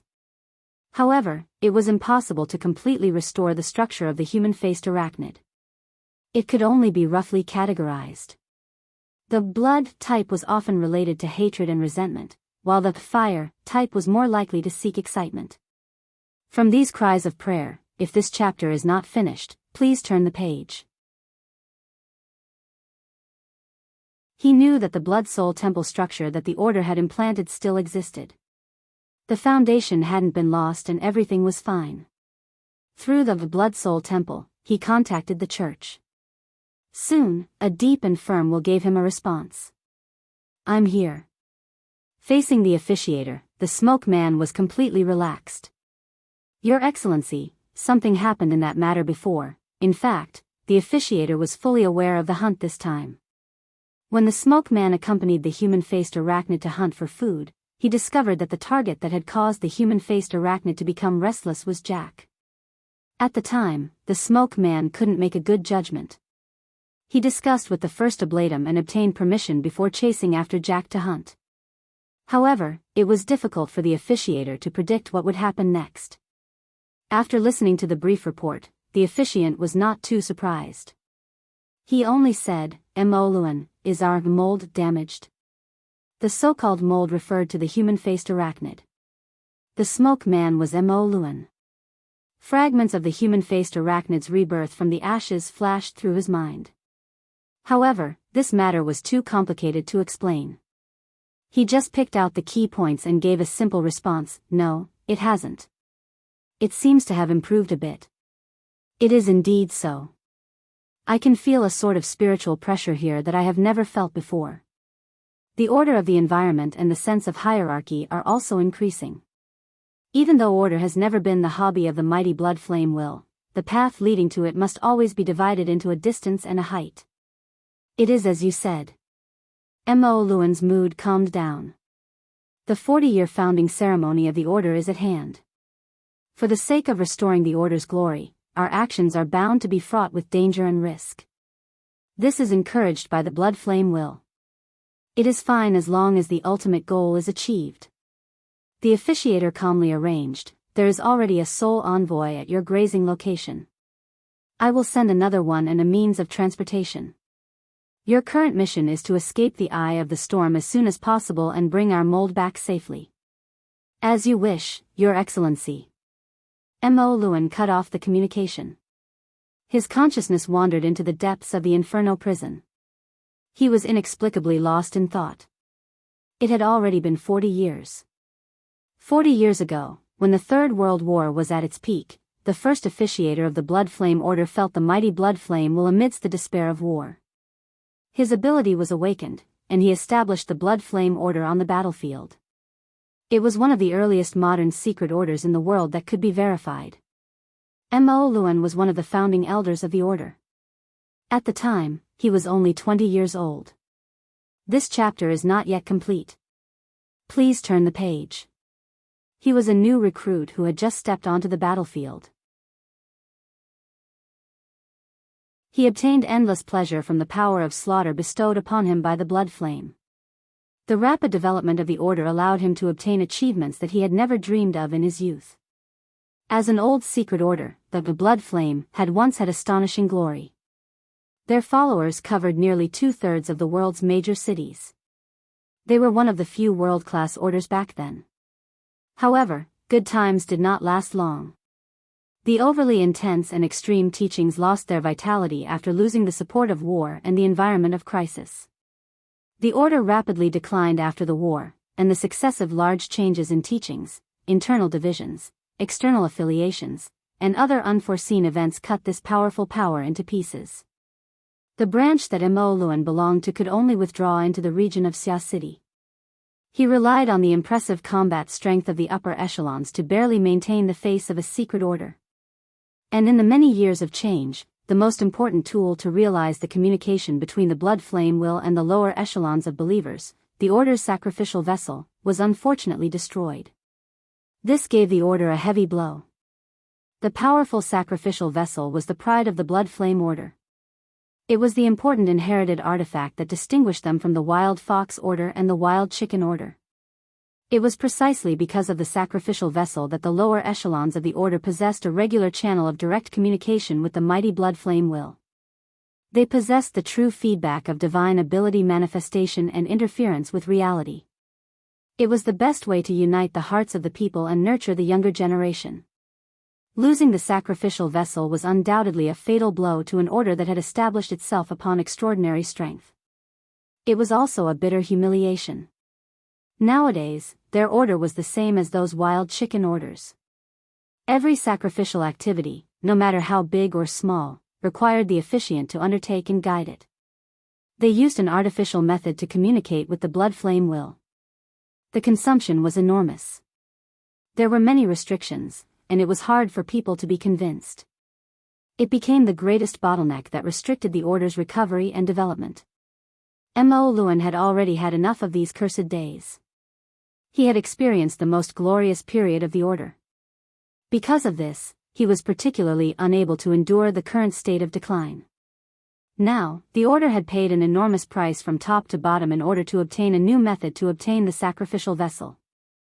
The human-faced arachnid was the crux of the crux. It absolutely could not be lost. Mighty blood flame will, I beseech you for your blessing.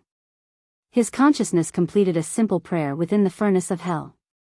He was able to feel a response from a certain hazy will that came from the depths of the unseen void.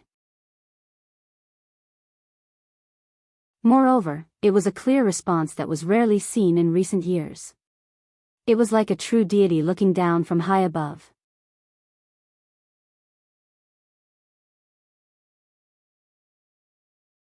Chapter 154.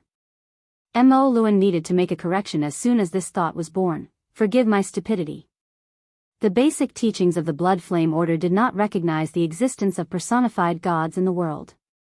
They believed that the blood flame will existed within all personalities. Under certain conditions, the blood flame will would form dominance over all higher conscious life forms. As for the nature of the blood flame will, it was explained as the extreme side of nature. It was the pinnacle of power that could only be reached through the extreme paths of blood and fire.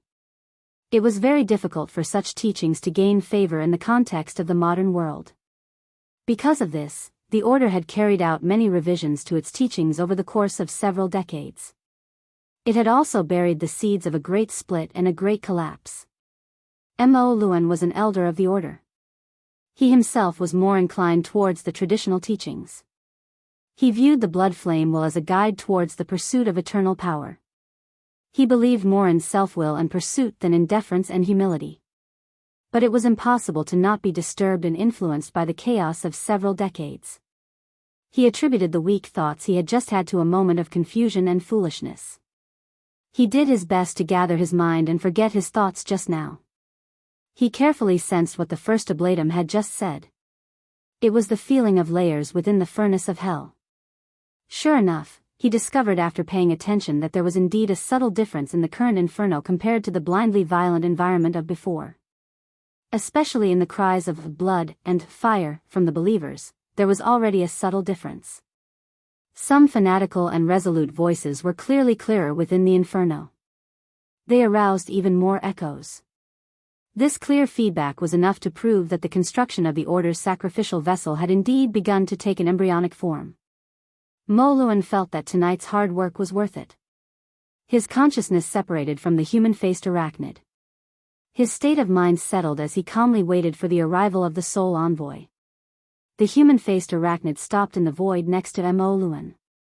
It was just as quiet, at least on the surface. Is this a dove occupying a magpie's nest? Or is it just wishful thinking? Luo Nan had truly watched a play in the past few minutes. He had gained new knowledge. Then he didn't know whether to laugh or cry. What rebirth from the flames? It was just the wraith sign reappearing after devouring its own kind.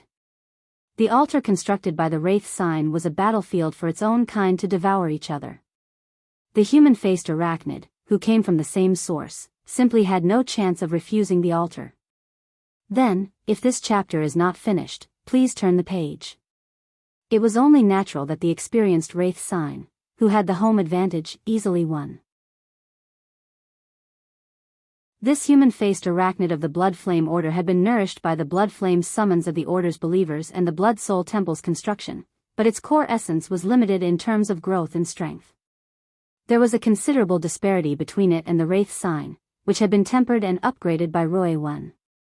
After the Wraith sign swallowed Jack's spiritual seed first, the gap between them widened even further. It was only natural for it to fail. This once again confirmed that the human-faced arachnid was a Darksider life form. It was unable to increase in strength through its own accumulation. It was unable to increase in strength through low-level food. The Blood Flame Order's method of grazing was actually correct.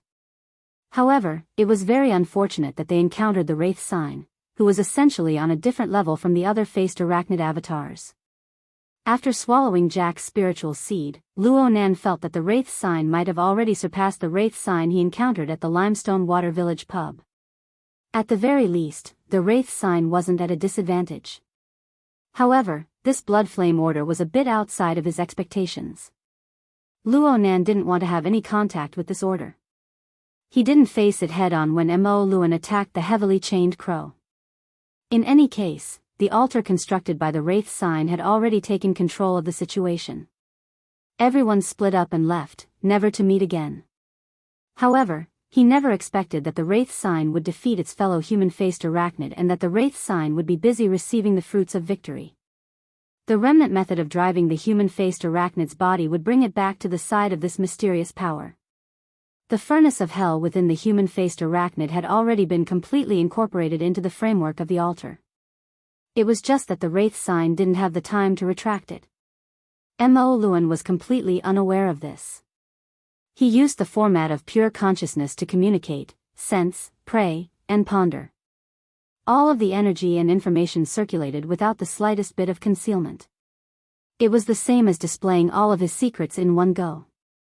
He wasn't much inferior to Jack. Grasping another person's secrets was very refreshing, but it was inevitable that he would burn his brain as to how to leave. He couldn't really let the Wraith sign follow him back to be some sacrificial vessel. At this time, Yuan's call cut in on the psychic wave network, which had just recovered normal communications. "Scout, are you okay?" I'm fine." Luo Nan's soul body floated in the air to observe. He saw Yuan's tightly knitted brows as she communicated with him. Her brows relaxed after receiving a response. Luo Nan felt pretty good. This chapter isn't finished. Please turn the page. Actually, aside from the Wraith sign's current dilemma, Luo Nan's current state wasn't just good. It was very good. It wasn't just good, it was great. He had borne the burden of another sacrificial activity. He had won with the Wraith sign, who had a close connection with him. The direct benefits for Luo Nan far surpassed what happened to Roy 1. Of course, this didn't include soul breathing. In terms of the most intuitive range of mental senses, Luo Nan's range of senses began to rapidly recover the moment the mental storm stopped. The specific data had expanded by roughly 50 to 60%. The radius of his senses had nearly reached 800 meters. The expansion of the range of his senses proved that the amount of energy and information Luo Nan could control had increased by a large margin. His precision had increased as well. After his abilities increased, he always had a bit of a desire to show off. The society's hunt for the human-faced arachnid was probably about to begin. Luo Nan really was a bit eager to give it a try. What a joke. He was thinking whether or not he could borrow the society's hand to create an opportunity for the wraith sign to escape. Who knew that Yuan's next words would be, "The operation is over. Return immediately." Huh? You're not chasing? Chasing? Chasing who? The one who plotted against you. The one who interfered with the communications of the psychic wave network. Luo Nan really wanted to lead the society's power towards Mo Luan. His words were not without a hint of encouragement. Yuan was silent for a moment. Then she suddenly gestured to Giant Arm, Crag Burst, and the others beside her. At the same time, her voice suddenly turned soft and gentle. It was as if she was afraid of alarming the enemy. You saw him? Don't move no matter what. This person's strength is extremely powerful. Right now you're just a crow. Don't think about anything else. Let him go. Hold on. That person has already left. But he should still be in this group of buildings. Aren't we going to chase him? Yuan was startled. She gestured to Giant Arm and the others, who were already preparing to move, to stop. Her voice immediately returned to normal. She said resolutely and decisively, "You return immediately. Our mission for today is over." But Luo Nan didn't know what to say for a time. Of course he could see that Yuan's series of changes were all for the sake of his safety. But what about the wraith sign on Mo Luan's side? Today is only the third watch. Tomorrow will be the same. The year is afraid of mid-autumn and the moon is afraid of the middle of the night. I'll adjust my tempo to the fourth watch as soon as possible when I recover next week. Please forgive me.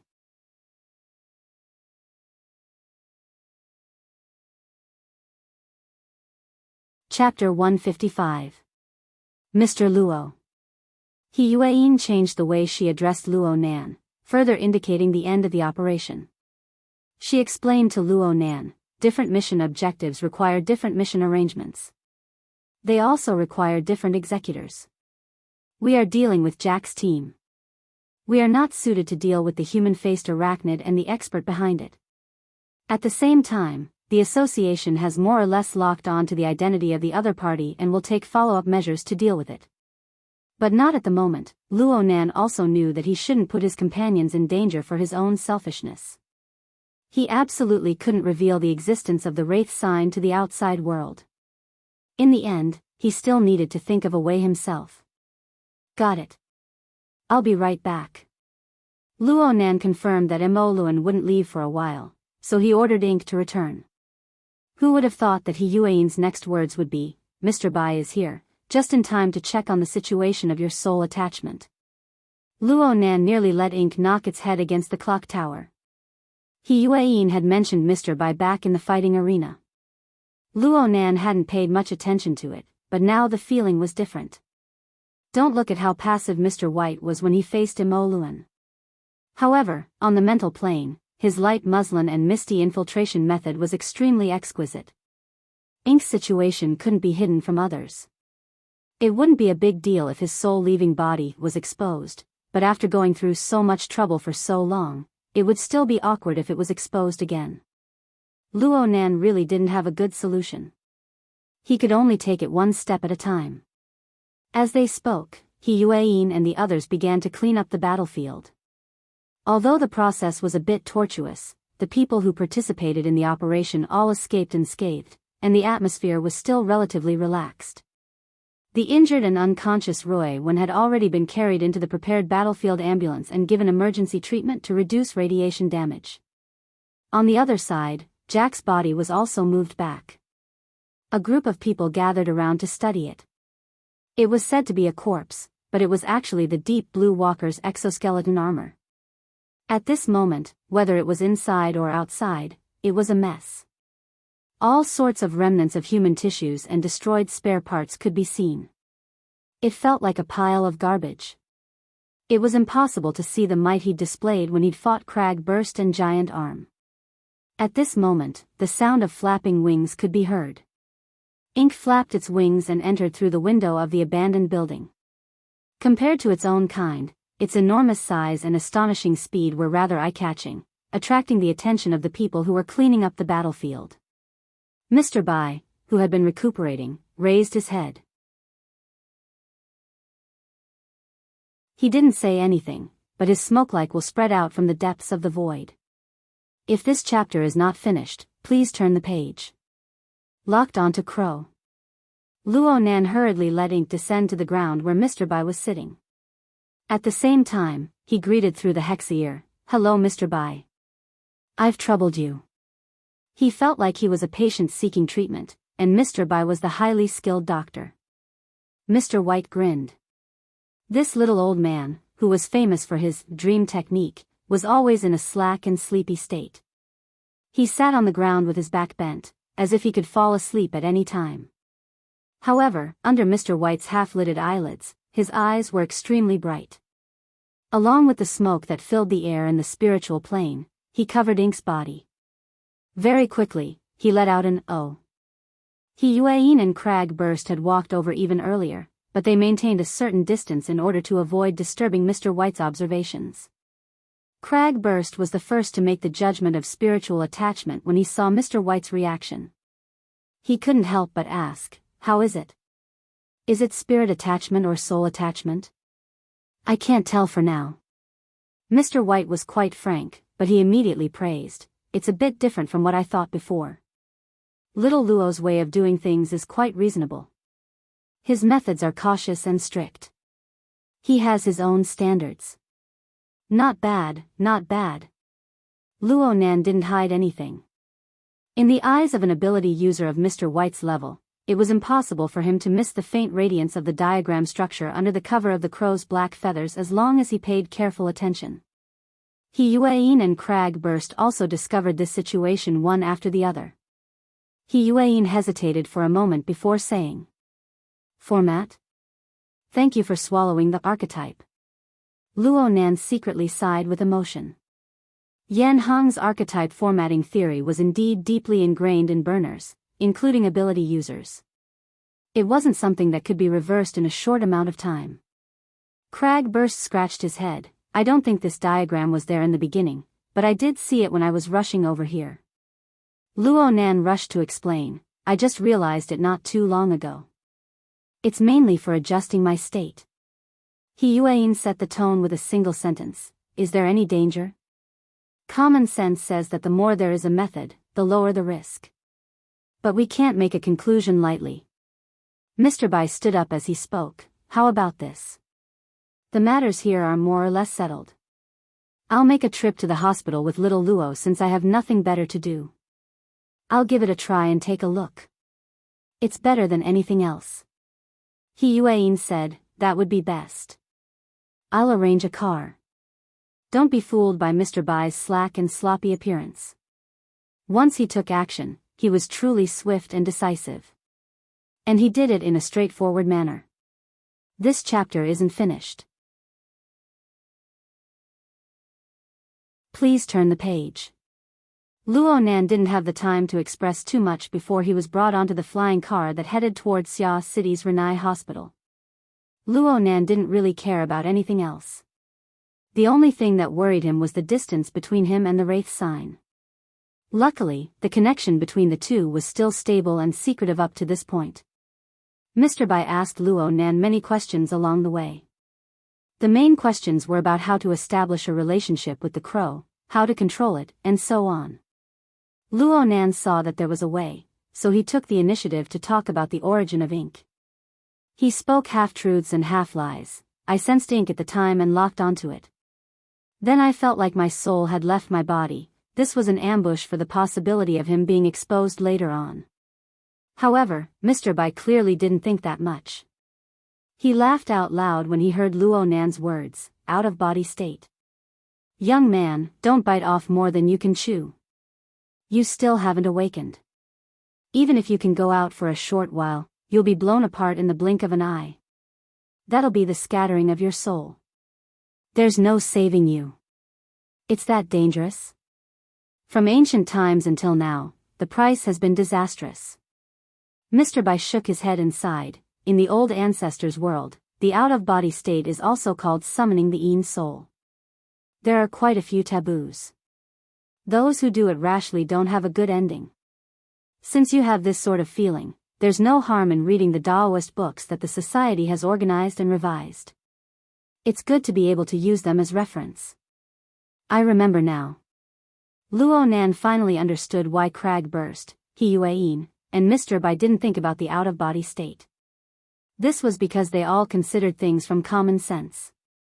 They absolutely never imagined that Luo Nan would have an external fuel tank like the Wraith sign by his side. It could provide long periods of endurance. While Luo Nan and Mr. Bai were conversing, Luo Nan's soul body relied on its ghostly speed to arrive at Xia City's Renai Hospital half a step ahead. Wanting to rely on this crow, ink, to recover Luo Nan's senses was undoubtedly like trying to fish from a tree. Luo Nan needed to first resolve this problem in order to avoid awkwardness when the time came. Luo Nan relied on his subtle connection with his main body. He didn't need to deliberately sense it. His mind stirred, and his soul returned to his main body. At this moment, the mental plane and the material plane converged. It was like a stone being thrown down from a high place. It vibrated with a bang, bringing out circle after circle of ripples. Luo Nan opened his eyes amidst these ripples that penetrated his body. He gazed at the monotonous patterned ceiling of the hospital and grinned. But then his expression froze. Luo Nan felt a sharp pain between his eyebrows in an instant. A small hole had split open on the thin layer of skin in front of his forehead. Blood seeped out from within.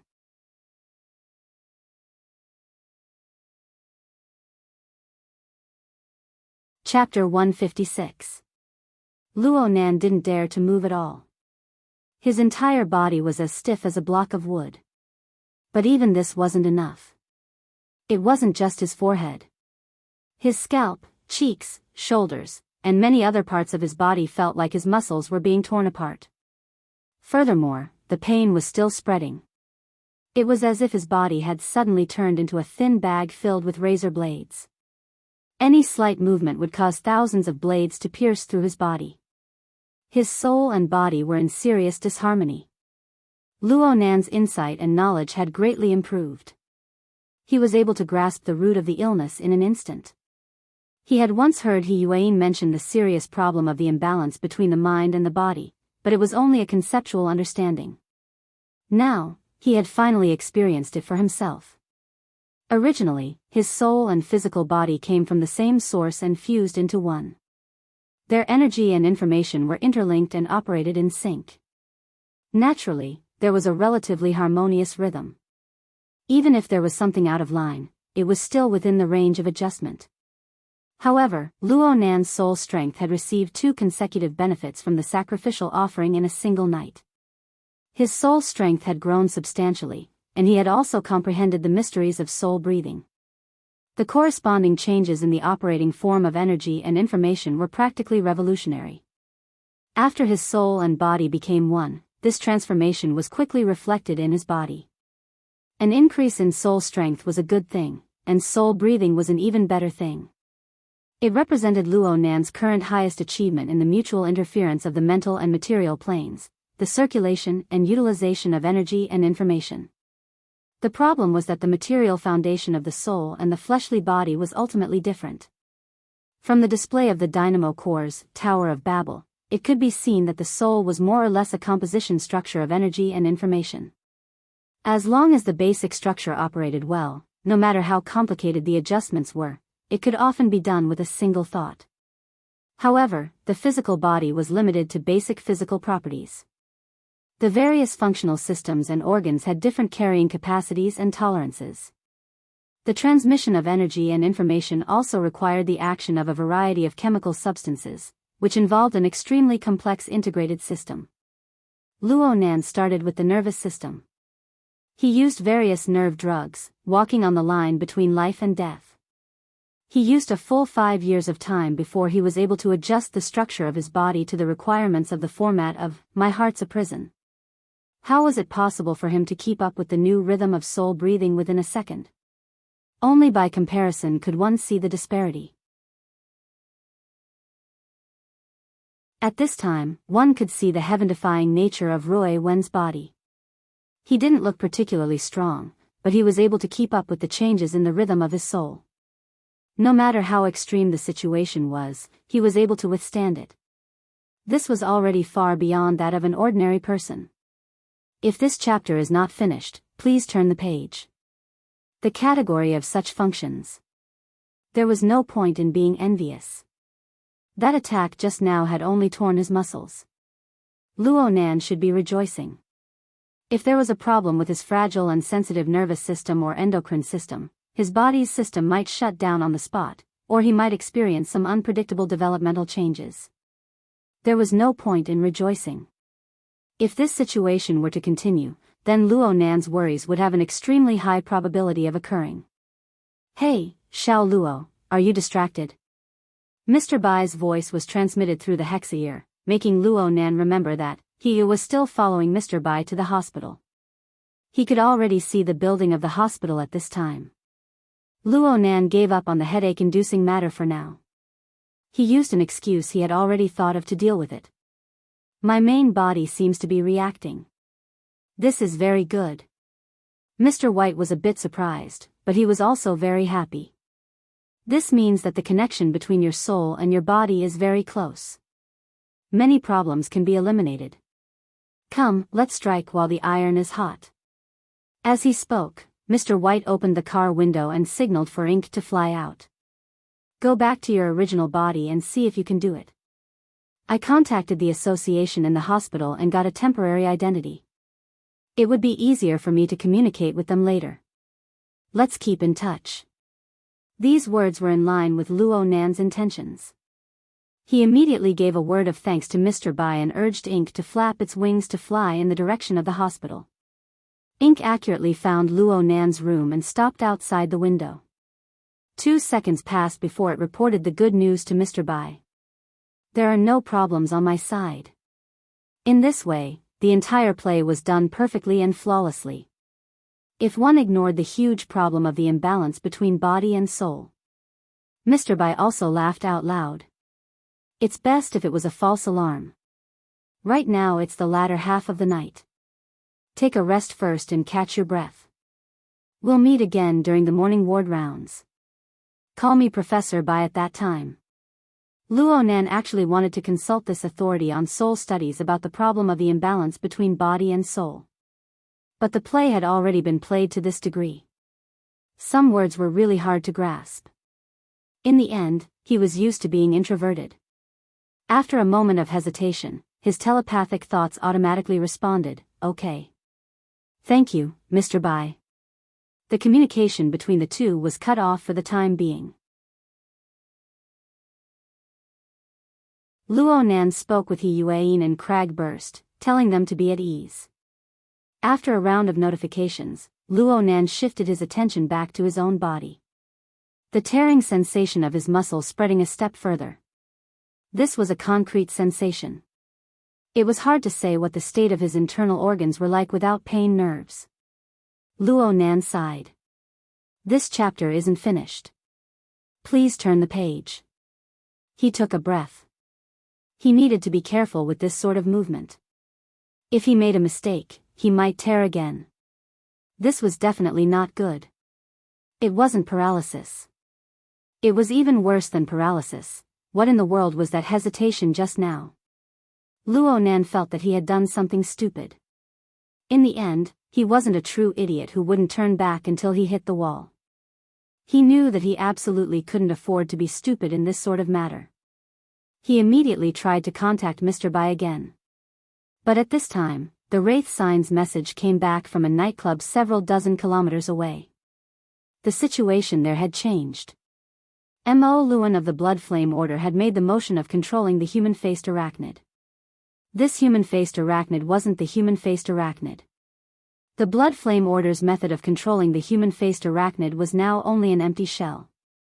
It was a bit difficult for the Wraith Sign, who lacked intelligence, to understand Mo Luan's intentions. Luo Nan sighed once more. His soul left his body, temporarily breaking away from the bindings of his fleshly body.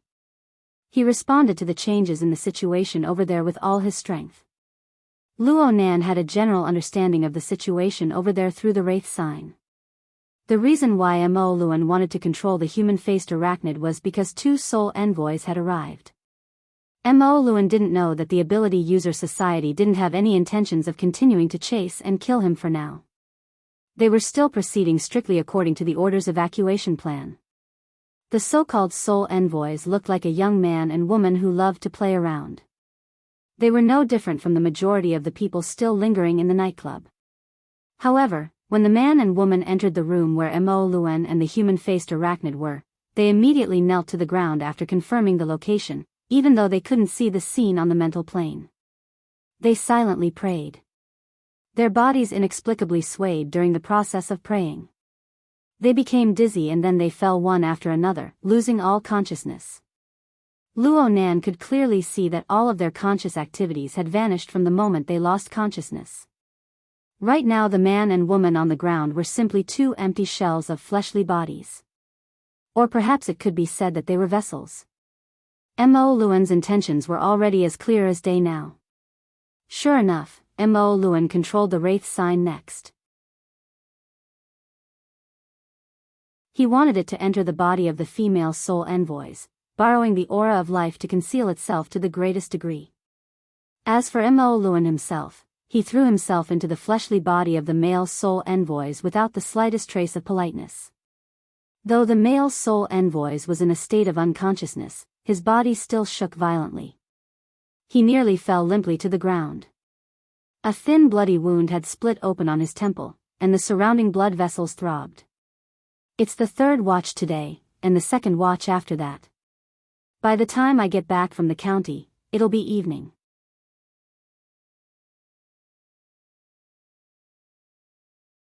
Chapter 157. It was as if Luo Nan was looking at a reenactment of the difficult problem he had encountered in the past. Judging from the current situation, it was clear that the soul envoy's body couldn't bear the infusion of Mo Luan's soul energy and was damaged. How would Mo Luan solve this problem? In the event of an accident, he couldn't command the soul envoy, who could be cut into pieces at any time, to fight, could he? With the wraith sign acting as a fulcrum and cover, Luo Nan opened his god perspective to conduct a comprehensive observation of Mo Luan. Mo Luan was completely unaware of this. He adjusted step by step, allowing the soul envoy to gradually adapt to the infusion of soul power. Luo Nan had already exposed his method of operating energy and information back at the wraith sign. Luo Nan observed and guessed, and he was able to figure out most of Luo Nan's steps. Is that so? Luo Nan was like an apprentice. He followed the movements of his instructor and began to try them out. The first is self-limitation. He adjusted the rhythm of his soul's breathing and slowed down the speed and efficiency of his energy and information circulation. He even intentionally blocked some of them to reduce the enormous pressure on his body. The range of Luo Nan's mental senses began to greatly shrink. From a radius of 800 meters, it shrunk all the way to less than 10 meters. At this point, it was only about 1% of the soul's spiritual senses. No matter what, it couldn't shrink any further. This was the bottom line for maintaining the soul's current configuration and rhythm. It was a basic unit. But even so, it was nearly twice as large as the 5-meter radius yesterday morning, and the information processing pressure was still not small. This was the second step, keeping a distance. Luo Nan followed Mo Luan's method and let his soul lean into the depths of the mental plane. He maintained a state that was neither close nor distant from his fleshly body. Well, it was like he was dreaming. Mo Luan had used this method to reduce the pressure on the spirit envoy's body. However, the biggest problem was that the information exchange between the material and the spiritual plane was somewhat stagnant, which affected the secretion of some neurotransmitters. His mind was in a trance, similar to sleepwalking or even taking drugs. In the end, this was only a temporary measure, and it wasn't a permanent solution. Luo Nan was a bit disappointed. But in any case, this method helped him extricate himself from his awkward state of paralysis. After Mo Luan completed the ascending soul, he did not rush to leave the nightclub. Instead, he took the magic talisman out of the box and wandered around the nightclub. If this chapter is not finished, please turn the page. He walked around, adjusting the sole attachment form to the best state. Luo Nan temporarily lost the value of observation, and his mind flowed back. He could not help but yawn, nearly falling asleep.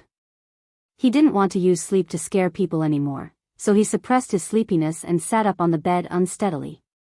Faint sunlight shone through the curtains into the room. Time flew by, and in the blink of an eye, it was morning. Luo Nan thought about the twists and turns and chaos of the first half of the night and the flow of time during this time.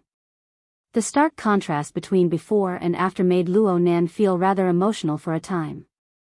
He took another deep breath, but when he was halfway through, the itchiness in his throat suddenly exploded, and the airflow diverged, choking him to death.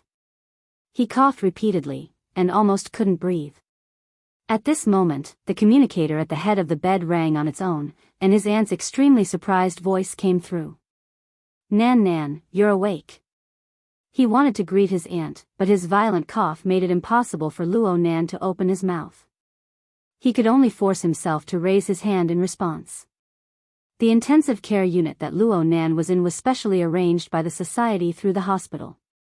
It was monitored 24 hours a day, and it was equipped with both professional and robotic care. Actually, the basic purpose was to refuse the company of his family, to make room for the following operations. Because of the hospital's regulations, Mrs. Luo Shuqing could only use online video to check on Luo Nan's current situation. She never expected to see Luo Nan turn over and sit up the first time she checked on him in the early morning. This was a pleasant surprise, and it was no small matter. But when she saw Luo Nan's situation of endless coughing, she couldn't help but worry. Right when she was about to call for medical personnel, the door to the ward was pushed open, and a mighty procession of doctors and nurses came in. The daily routine ward round had begun. Mr. Bai was astonishingly among the crowd, and he was in the center position. Luo Nan's attending physician had to address this little old man, who had casually put on a white coat, as Professor Bai. He was extremely respectful. "Oh, the little fellow is awake. This saves us quite a bit of trouble."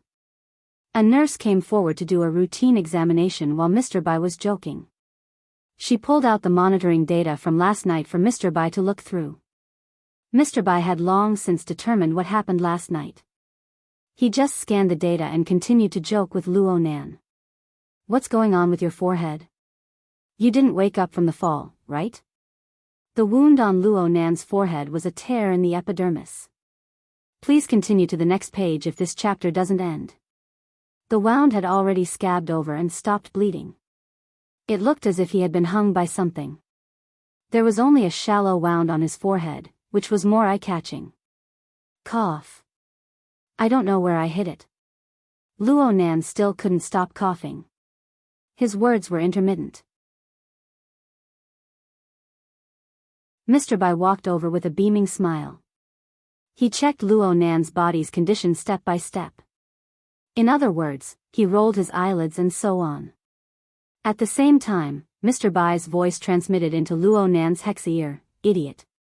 Shouldn't you be saying something like, 'Why am I here?' Cough. Why am I here?" Luo Nan's mind had always been dizzy due to the side effects of the blood pressure reduction. He really did say whatever he was told to say. He was extremely obedient. Mr. Bai was very happy. Luo Nan's age was indeed more than enough to be his grandson. He immediately patted Luo Nan's head in passing, expressing, "This child is worth teaching." Then he said, "It's nothing. This kid must have been under a lot of pressure recently. He's a bit mentally weak. His parents are here, right? Report the situation later. I'll be right downstairs." Mrs. Luo Shuqing didn't go home yesterday. She stayed at a hotel near the hospital. She informed her husband when she saw that Luo Nan was awake. Then she rushed over. She watched the entire process of the hospital examination through a video feed. She hurried to give a response through the communication device at the head of the bed. "No rush. No rush." Mr. Bai spoke with his mouth, but he grabbed Luo Nan's two hands. He indicated for Luo Nan to open up his left hand between his thumb and forefinger. His right thumb gently kneaded and pressed. He demonstrated the contact points, technique, and strength. You're coughing badly. Just deal with it like this for now. Concentrate your mind. Don't be distracted. Okay? Luo Nan did as he was told. Sure enough, the symptoms of his coughing were somewhat alleviated. He nodded in agreement on the spot. Mr. Bai walked out with his hands behind his back, beaming with smiles. However, the connection with the hexier was never cut off. He shared information with Luo Nan, letting Luo Nan know of his upcoming journey. Mr. Bai symbolically checked a few more patients before meeting with Mrs. Luo Shuqing. The following words were different from what he said in the ward. Looking at the situation, it can be preliminarily confirmed that it's a disorder of the autonomic nervous system. It's caused by great pressure or anger. Did you vent your anger on your family last night? Mr. Bai adopted the attitude of a charlatan. He asked a question he already knew the answer to. He immediately drew Mrs. Luo Shuqing into a trap.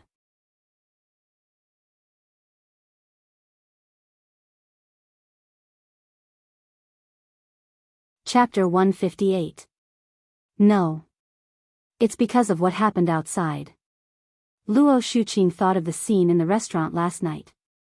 She couldn't help but feel her chest tighten and her breath quicken. She ground her teeth to pieces. What more Luo Nan, who had his neck strangled by that bastard? Mr. Bai nodded. No matter what, the symptoms have already manifested. The next problem is treatment. You did an examination at Anhai's place yesterday, which basically explained the situation. The patient has two special points. One is that he is in his puberty period. The other is that he has a history of hereditary diseases. These all need to be considered. Under the influence of incorrect information, even a capable person like Ms. Luo Shuqing could only be manipulated by others. Her mind was restless. She asked, "You mean?" My general recommendation is that there is no treatment. Taking medicine is not a good method for a child like this. Instead, he should rely on environmental regulation and self-regulation. At this stage, a family atmosphere is very important. Self-control is also very important. Simply speaking, it is to relax, recuperate, and follow a routine of work and rest. It is not recommended that he engage in heavy physical and mental activities. Of course, the current symptoms of drowsiness, coughing, and so on need to be interfered with to avoid affecting his quality of life. How about this? First, stay in the hospital for 2 days. Soak in a nutrition pod and do some psychological counseling. Let him learn how to relax. Ms. Luo Shuqing didn't respond, but Luo Nan could no longer hold it in. Mr. Bai, why do I need to stay in the hospital? Because you really are sick. Your autonomic nerves have been damaged. Mr. Bai deserved to be called an authority in the study of souls. His mental cultivation was deep. He could multitask with plenty of time. The sudden cough is the most obvious evidence. Also, are you very thirsty right now? Who are you showing this early in the morning? Who are you trying to impress with your drooping eyes? For a young man who can already use Soul Host to show these symptoms, it's obvious that there is a problem with his physiology. Luo Nan was speechless for a moment. He watched as Mr. Bai made his aunt willingly go through the procedures with just a few words. He pondered for a long time before speaking. Is it because of the imbalance of body and soul? It's good that you know your place. Mr. Bai sighed. I can see that you are very talented in the study of souls. You learned it yourself, and you can use Soul Host to soul attach. This chapter is not finished. But which part of his body had been enlightened? Why did his spiritual cultivation improve again? I've just tested it. Your ability on the spiritual level is quite unique. Even I can't delve too deeply into it, so as to avoid causing more stimulation. But the more it was like this, the more troublesome it was. One had to know that compared to the soul, the improvement of the body was too small, and it was very easy to be left behind. In ancient times, Many senior experts abandoned their bodies because of the imbalance in the progress of their souls and bodies. They were either self-righteous or had no choice but to abandon their bodies. In the end, they were reduced to wandering ghosts, their bodies and souls destroyed. We can't be careless about this. Luo Nan felt very wronged. He knew the reasoning behind this, but his soul strength had skyrocketed overnight. Was this still his fault? Well, there was no need for him to mention this particular symptom to Mr. White. Luo Nan tried asking, "Is it okay to start training now?" Mr. White snorted and said, "You sick man." The most important thing now was to recuperate. Ren AI Hospital's nutrition cabin was very effective. Let's go through a course of treatment first to see the effect. Don't worry. It's not the usual common goods. It's the society's special nutrient fluid. This is considered a work injury. Wait until the observation period is over. If you want to get better results, you can contact the society's high-level pharmacists. 1 or 2 points should be enough to get someone to concoct medicine for you. Oh right, you just joined the society. Do you know what honor points are? Yes, I do. But I still need to use medicine. Luo Nan had long seen that Mr. White was a humorous person who didn't bother with trifles. He was also a warm-hearted person. Luo Nan relaxed a lot when he spoke. Then why did you say that there was no cure? I was afraid that your parents would give you the common goods on the market.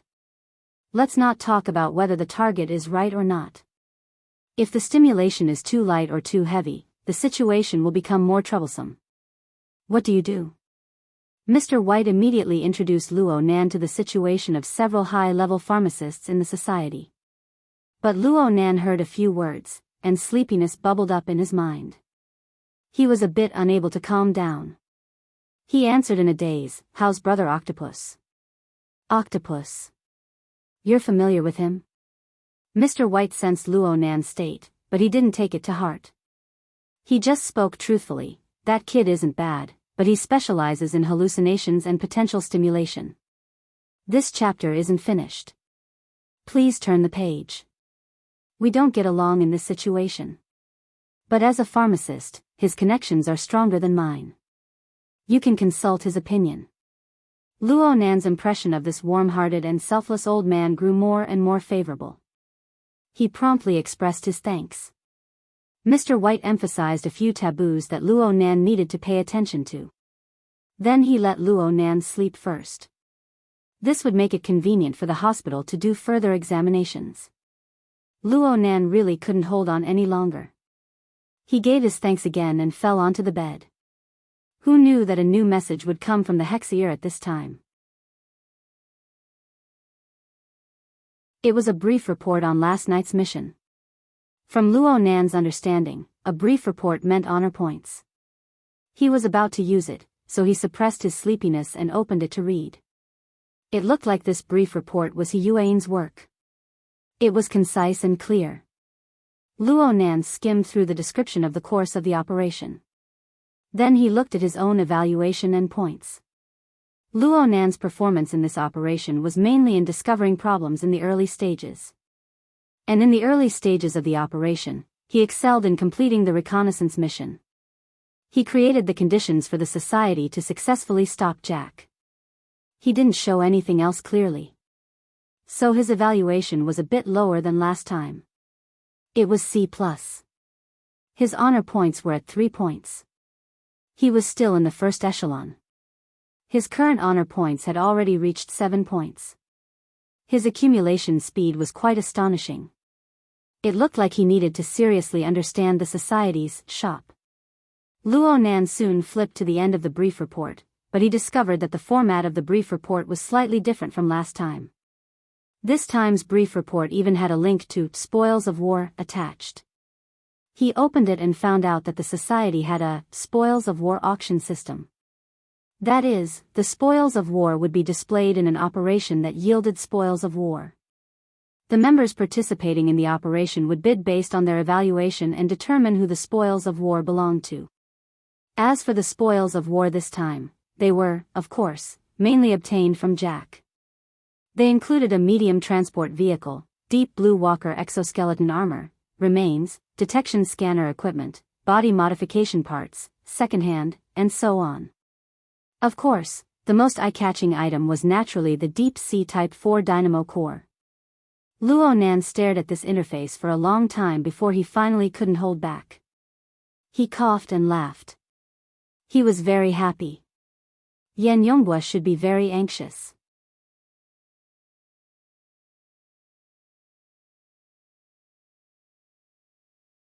Chapter 159. Luo Nan paid the most attention to the deep-sea Type 4 dynamo core within the series of spoils of war. He remembered watching the scene from the sidelines. After the dynamo core lost the stimulation of energy and information, the separated filaments were retracted one after another. The wheat seed structure also became loose, returning to a 4 to 5 centimeter thin needle. It was very similar to his external neuron. A cutting-edge product that might very well be of the same origin as the external neuron in his possession, a direct clue that might very well be related to his father's whereabouts. Luo Nan was extremely interested in these spoils of war just based on this point. Moreover, Luo Nan had watched the entire negotiation process between Jack and Yan Yonghua. Naturally, he knew the value of the dynamo core and its related technology. At the very least, in the eyes of those who were observant, even if all the other spoils of war were to be combined together, they wouldn't even be worth half a fraction of it. The first thing Luo Nan did was to look at the bidding situation for the dynamo core. However, the bidding description showed that the spoils of war were still in the evaluation phase. It seemed that the society was unable to determine its value. Jack's brain nucleus was also being evaluated. This was a little surprising. The brain nucleus was admittedly an important processing center for the altered human, providing high-level thinking and emotional templates. However, it was still a mass-produced product after all. There was no reason for it to be placed on the same level as the dynamo core. Oh, wait, I remember that this thing was wrapped inside the dynamo core? Luo Nan recalled the situation at the time. After the dynamo core had removed its metal wheat seed form, it had indeed dropped this brain core. Even earlier, when the Wraith sign probed Jack's brain, it discovered that the dynamo core was also surrounding the brain nucleus.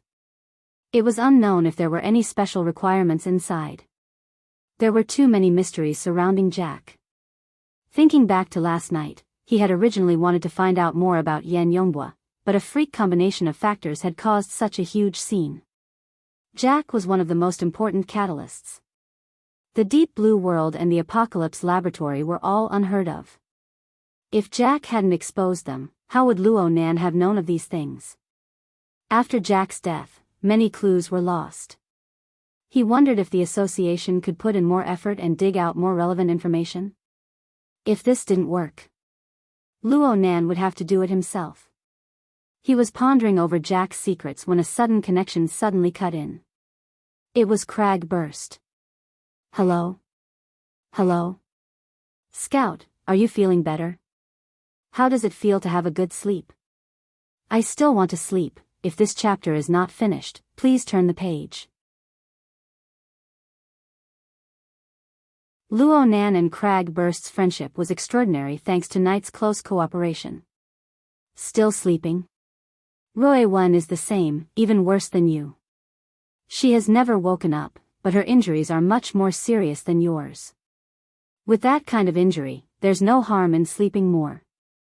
Though they weren't placed together, Luo Nan knew more about Roy 1 than anyone else through the intermediary effect of the format pyramid. According to his deduction, it would be difficult for the girl to wake up within the next 2 days. This little girl, Roy 1, had an innate ability to sense danger. Even when she was unconscious, it was still operating instinctively. During continuous battles, the rhythm of her body and soul was directed towards rapid recovery. However, once the situation slowed down, the rhythm would become extremely slow. It was as if she wanted to take a long nap to conserve her energy. Luo Nan really needed to learn this method of making precise adjustments according to the changes in the external environment. Oh right, you want to play bidding? Luo Nan jumped in fright from this fellow. Even his sleepiness was swept away a bit. How did you know? Look at the interface. It's clear who's online and who's paying attention. You don't even know this. You're just a rookie, and you still want to compete with others for money? Crag burst laughed loudly. Luo Nan knew that he had made a mistake, but he didn't let go of the opportunity to understand his opponent.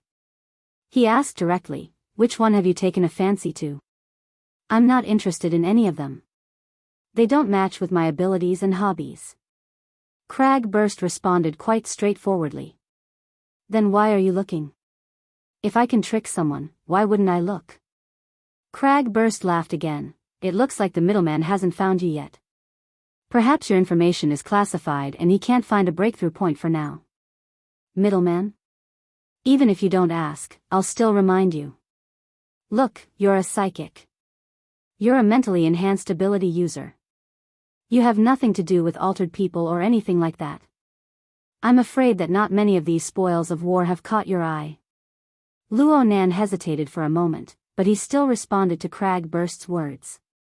Crag Burst talked non-stop as he explained, "But for our society, aside from going to the wilderness for a big gamble, there aren't many situations in which we can seize so many spoils of war within the city. The right to bid, especially the right to bid in the first wave, is truly rare. If we use it carelessly or miss it, then it would truly be a waste." When Luo Nan heard this, please flip the page if this chapter doesn't end, he understood. "You're talking about purchasing.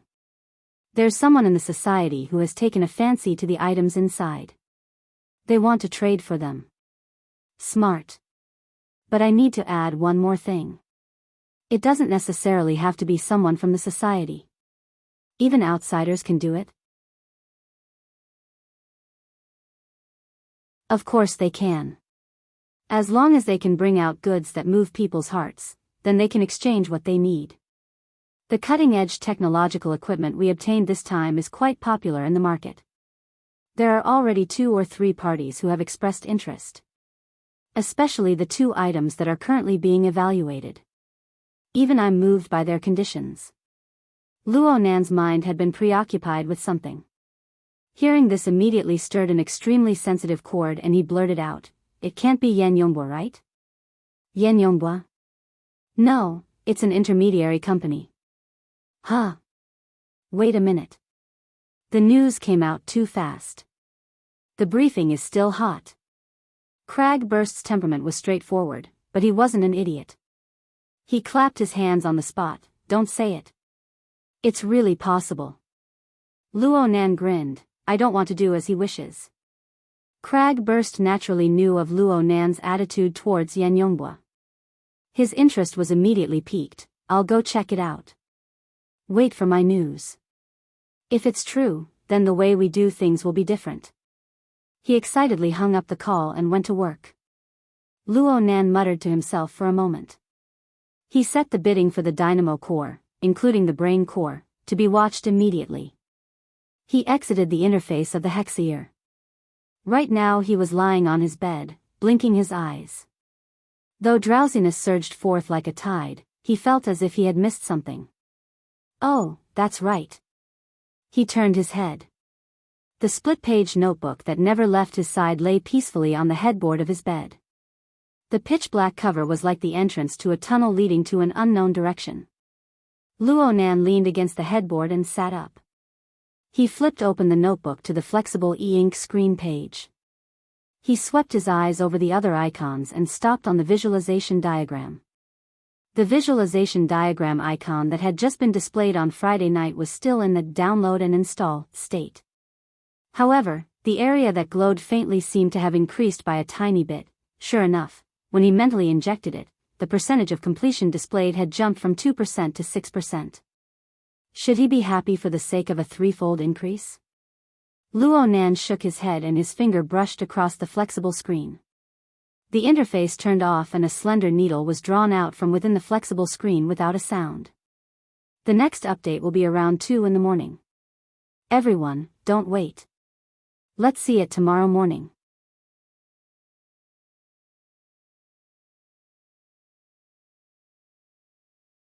Chapter 160. Luo Nan focused his gaze on this dynamo core that he had long since possessed. Compared to the Deep Sea Type 4, Luo Nan was certain that this dynamo core was nearly twice the length of the Deep Sea Type 4. And clairvoyance on the mental plane could see that the electricity flowing on the dynamo core was much more intense. It was probably because the model was different, but he didn't know how to address it. From Luo Nan's current perspective, this toy, the dynamo core, was truly very peculiar. It possessed a feeling of substance on the material plane, yet it constantly affected the mental plane. The mental and the material interfered with each other, blurring the positioning of its material. It was as if the dynamo core existed in the crevice between the mental and material planes. There were simply too many things worth studying. Luo Nan let the dynamo core merge with his brain while he pondered. He wanted to try and see if he could be like Jack and activate this toy. Since it's an activation, we should give it some stimulation. Luo Nan wasn't like Jack. He didn't have a dedicated power transmission line, so he was unable to provide enormous electrical support. All he had was soul energy. He didn't know what to do either. He simply let his soul power seep in and it quickly turned into a form of observation. The range of his spiritual senses shrank rapidly in exchange for an increase in accuracy. But for now, no matter how much the range shrank, it was still locked within a range of 10 meters. No matter how much his accuracy increased, it was still swaying around the millimeter level. His best record was still some distance away from 1/10 of a millimeter. This obviously wouldn't work. If one were to use the standards of cutting-edge technology to determine the precision of the dynamo core's craftsmanship, it would at least be at the nanometer level. That was 1/millionth of a millimeter precision, which was close to the atomic scale. Just thinking about it made one despair. However, Luo Nan still knew that within the dynamo core, there existed an inconceivable sub-brain chip within the neuron-like structure of the cell body. It bore the burden of a huge amount of coding, translation, and calculation tasks. The reason he knew all this was because last week, the dynamo core had grown to a certain degree under the support of the abundant energy of the independent power station of the Gear Laboratory. Providing a huge amount of energy was obviously a more direct and effective method. Compared to an independent power station, Luo Nan's individual strength was negligible. Of course, the dynamo core did not respond. Sure enough, it's not that easy. If I can get Jack's dynamo core application technology and use it on myself, it shouldn't be considered as a cyborg, right? Luo Nan fell into a deep sleep with this thought in mind. However, less than half an hour later, he suddenly opened his eyes and moaned. This won't do, it's too dangerous. The method that Mo Luan provided was indeed only a temporary measure. It wasn't completely correct. Luo Nan, in order to lose weight. If this chapter is not finished, please turn the page. Lightening the pressure on the body, making the soul and the physical body inseparable, tilting the soul deeper into the mental plane. At first, it was fine. The pressure on the body was reduced. Other than lethargy, coughing, and occasional shortness of breath, there were no other symptoms. But as time passed and he gradually fell asleep, the side effects of his soul delving deeper into the spiritual plane appeared. Chaotic, too chaotic. No matter how much Luo Nan desensitized the noise of his soul, the basic unit was right there. As long as the soul configuration, a concept he learned from Jack, fell into reality and truly existed, the circulation of energy and information would never stop. All sorts of information in the surrounding environment would be used at all times. In particular, this was a hospital, an inpatient department. Almost all the creatures here carried some sort of illness. One or two didn't matter, but when dozens or hundreds of them gathered together, they formed a gloomy and chaotic spiritual wave that covered every floor. A normal person might only feel a bit depressed, but Luo Nan could even hear the despairing weeping and howling of the patient. Life was withering and decaying, energy and information colliding, everything was gloomy and deathly still. It only took half an hour for Luo Nan to feel depressed. He couldn't go on like this. Luo Nan tried to find a better place for his soul to rest. But the problem was that this kind of place didn't exist on the mental plane, but it was in a deep and secluded area. It was far from the material plane, so it was impossible to maintain the state of being inseparable from the physical body. Wouldn't this be an out-of-body experience? Luo Nan tossed and turned on the bed.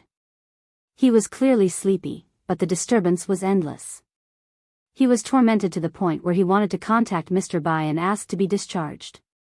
There isn't a single one that can accommodate soul strength without leaving the body. Huh?